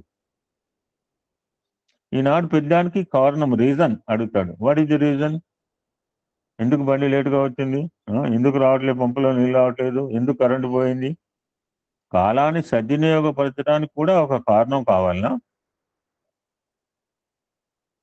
కాలమే భగవంతుని స్వరూపం. కాలము సార్థకం చేసుకోవటమే కాయం యొక్క కర్తవ్యము. ఈ కాలాన్ని కాయంతో సార్థకం భావించినప్పుడే కర్మ పవిత్రమైపోతుంది. కర్మ పవిత్రంగా ఉన్నప్పుడే కర్తవ్యాన్ని నెరవేర్చిన వారు అవుతాము. సత్యం అంటే అసత్యం అంటే 2 మంచి బ్యూటిఫుల్ ఎగ్జాంపుల్ చెప్తారండి. ఒక 4 పదాలు: కాల, కర్మ, కారణ, కర్తవ్యాలతో కూడినవాడే మానవుడు. కాల, కర్మ, కారణ, కర్తవ్యం. అర్థం కాలేదు అంటే స్వామి ఉదాహరణ చెప్తున్నాడు. ఈ 4తో కూడిందే సత్యమైన జీవితం. కాలం ఉండాలి, కర్మ, కారణ, కర్తవ్యం. ఈ 4 కనుక మన జీవితంలో ఉంటే మనం సత్యవంతమైన మార్గంలో ఉన్నట్టు. ఈ 4 లేనప్పుడు అది అసత్యమే. A beautiful example. నీవు ప్రశాంతి నిలయంలో శుక్రవారం తెల్లవారుజామున బయలుదేరి సాయంకాలము మెడ్రాస్ చేరుకున్నావు. అనగా మెడ్రాస్ చేరటానికి బస్సులో 8 గంటల పాటు ప్రయాణించావు. అయితే మెడ్రాస్ చేరటానికి గల కారణం ఏమిటి? మీ బంధువులను చూడాలి. అది కారణం, రీజన్. ఆ బంధువులను చూసిన తర్వాత నీ కర్తవ్యం నెరవేరింది. కనుక ప్రశాంతి నిలయంలో బస్సులో కూర్చోవటం కర్మ. ఇక్కడి నుంచి ప్రయాణమే మద్రాసు చేరటం కాలము. నీ బంధువులు చూడాలనుకోవటం కారణము. వారిని చూసి తృప్తి పడటం కర్తవ్యము. అనగా కాల కర్మ కారణ కర్తవ్యాలతో కూడిందే సత్యము. మరి అసత్యం అంటే అది కూడా చెప్తున్నారు. నువ్వు ప్రశాంతి నిలయంలోనే నీ గదిలో నిద్రించావు. అయితే నీవు ఇక్కడి నుంచి మెడ్రాస్ వెళ్ళి నీ బంధువులు చూసినట్లుగా నీకు ఒక కళ వచ్చింది.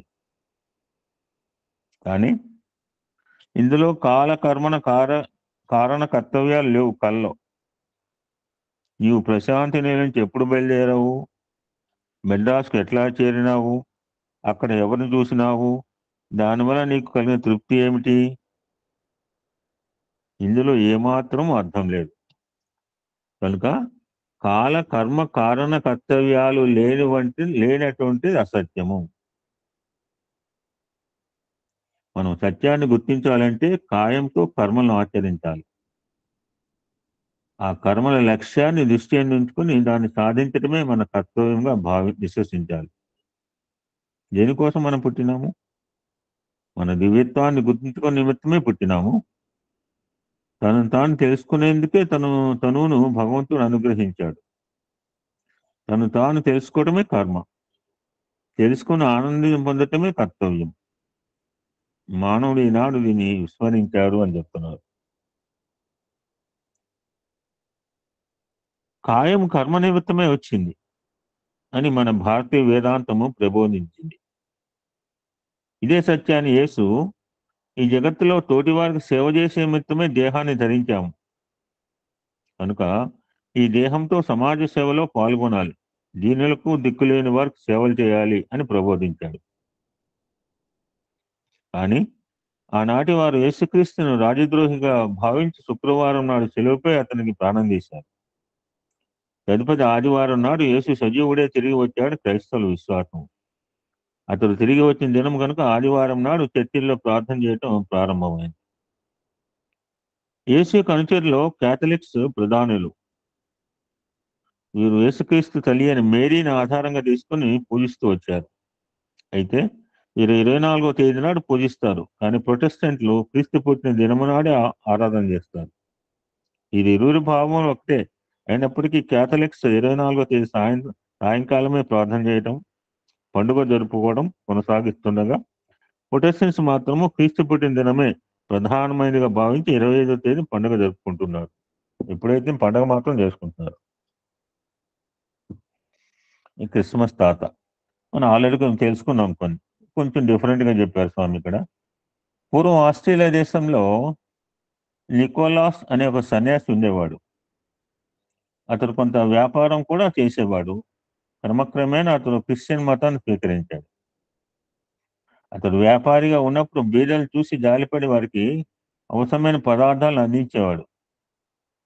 కొంతకాలానికి అతన్ని మైరో MYR మైరోలేని ఒక చర్చికి అధికారిగా చేశారు. ఆ చర్చికి అధికారిగా అయినప్పుడు అతను ఎర్రని దుస్తులను ధరించి తెల్లని గడ్డమును మీసాలను పెంచుకొని సంచులలో అనేక తినుబండారాలు వేసుకొని పిల్లలకు కంటి పెడుతూ వచ్చాడు. అతన్ని ఈనాడు క్రిస్మస్ తాత అని పిలుస్తున్నాం. అతడు కూడా డిసెంబర్ మాసంలోనే పుట్టాడు. 2 తేదీల్లో కొంత మార్పు ఉన్నప్పటికీ అతని జన్మదినానికి క్రీస్తు జన్మదినంతో సంబంధమై కలిపి ఈ విధమైన పండుగలు జరుపుకుంటున్నారు. ప్రతి మతమునందు సర్వజీవులను పూజించే పద్ధతి ఆనాటి నుంచి ఈనాటి వరకు వస్తున్నది. క్రైస్తవ మతంలో కూడా సన్యాసులు అంటున్నారు. మగ సన్యాసులు మాంక్స్ అని, ఆడ సన్యాసులు నన్స్ అని పిలుస్తారు. కనుక భారతీయ సంస్కృతి, క్రైస్తవ మత సంస్కృతి, ఇస్లాం మత సంస్కృతి, మరే ఇతర మత సంస్కృతి ఎట్టి భేదములు లేవు. మతములు వేరైనా దైవం ఒకటే కదా. మార్గములు వేరు ఉన్నప్పటికీ గమ్యం ఒకటే. ఏ మతాన్ని విమర్శించకూడదు అని మతములందరూ దివ్యత్వం ఒకటే. ఇటువంటి ఏకత్వాన్ని ప్రబోధించినది క్రిస్టియన్ మతం. ఈనాడు అన్ని మతములందు మహనీయుల బోధలను, సదాచారాలను విస్మరించి కేవలము వారి జన్మదినం మాత్రమే జరుపుకుంటున్నారు. వారి ఆదర్శాలను ఆచరణలో పెట్టినప్పుడే తగిన రీతిలో జన్మదినాలను జరుపుకున్న వారు అవుతాం. స్వామి బర్త్డే చేసుకున్నా కూడా అంతే, ఫాలో ద మాస్టర్. అంతేగాని వారి ఆదర్శాలను విస్మరించి పుట్టిన పండుగలు జరుపుకుంటే అవి కేవలము కృత్రిమమైనగా రూపొందుతాయి. సర్వజీవులను ప్రేమించాలని జీసస్ మొట్టమొదటి ప్రబోధించినాడు. కరుణయే ప్రధానమైన మార్గము, ప్రేమయే ప్రధానమైన సూత్రము. ఇటు మార్గాన్ని అనుసరించినప్పుడు ఈ క్రిస్టియన్ పండుగకు సార్థకత చేకూరుతుంది. కనుక అతడి బోధనలు మొట్టమొదటి మన హృదయంలో చిత్రించుకోవాలి. అప్పుడే మనం చేసే ప్రతి పని ఎందుకు కూడా అవి ప్రతిబింబిస్తుంటాయి అని అంటున్నారు స్వామి. భగవంతునికి చావు పుట్టుకలు రెండూ లేవు. చాలాసార్లు చెప్పాను, నిన్న మొన్న కూడా చెప్పాను మనం. అతనికి ఎట్టి మార్పు లేవు.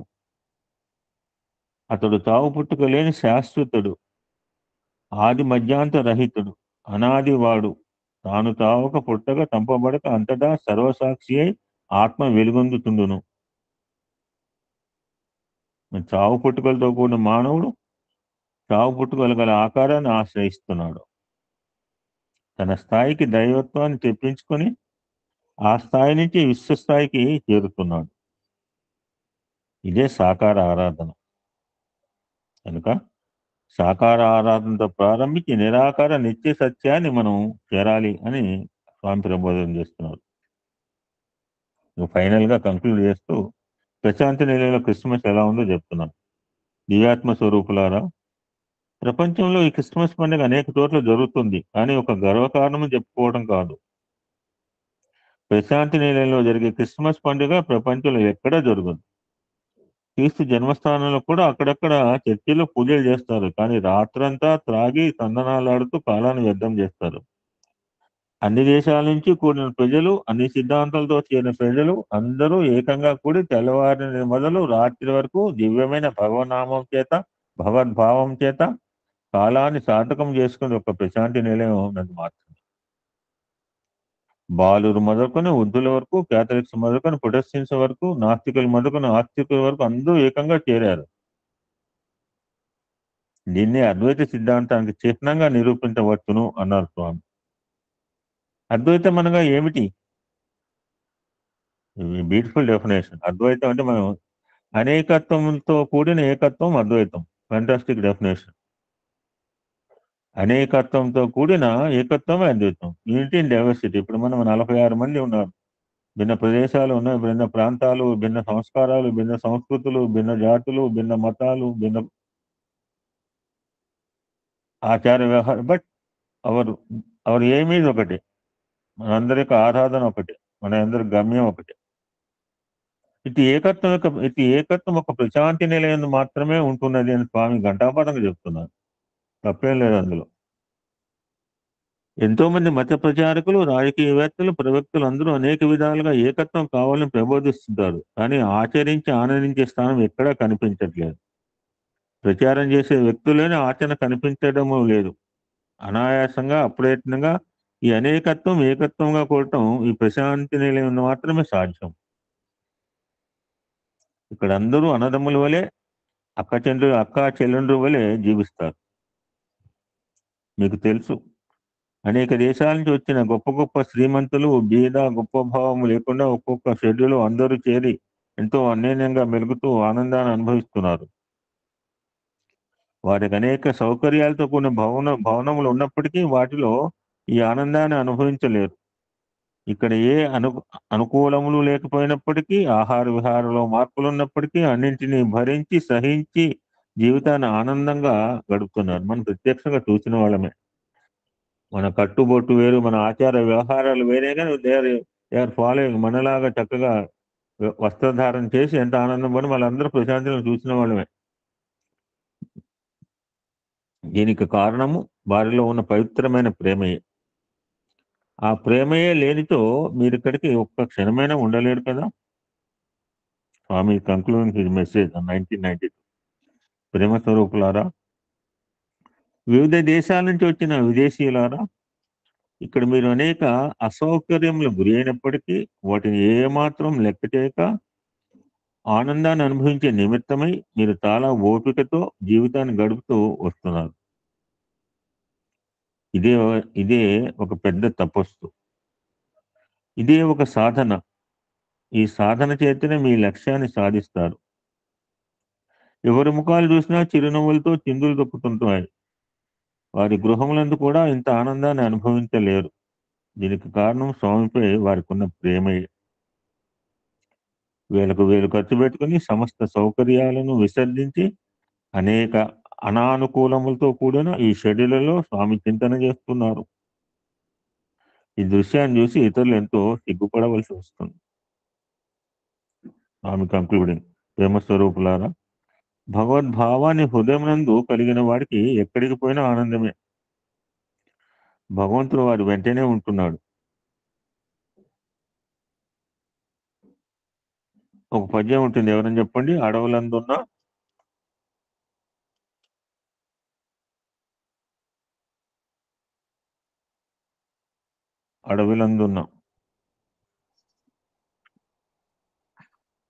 అడవిలోనున్న ఆకాశమునున్న పుట్ట మీదనున్న గట్టునున్న నేల మీద వెరీ నైస్, చాలు వచ్చింది. అడవిలోనున్న ఆకాశమునున్న పుట్ట మీద అట్టేటనున్న గట్టునున్న సాయి మిమ్మల్ని ఇప్పుడు కాపాడండి. ఇప్పుడు వెరీ నైస్. ఫైనల్ గా స్వామి అదే మాట. అడవులందున్న ఆకాశమందున్న పట్టణంలో ఉన్న పల్లెనున్న గుట్ట మీద ఉన్న నట్టేట పడి ఉన్న ఎక్కడ ఉన్నా భగవంతుడు వారి హృదయాల్లోనే తాండవమాడుతుంటాడు. కనుక భగవద్భావాన్ని ఎంచుకోండి అని చెప్తూ స్వామి ఆ 1992 క్రిస్మస్ మెసేజ్ కంక్లూడ్ చేశారండి. ఓం శాంతి శాంతి శాంతి. సమస్త లోకా సుఖినో భవంతు. లోకా సమస్త సుఖినో భవంతు. ఓం శాంతి శాంతి శాంతి.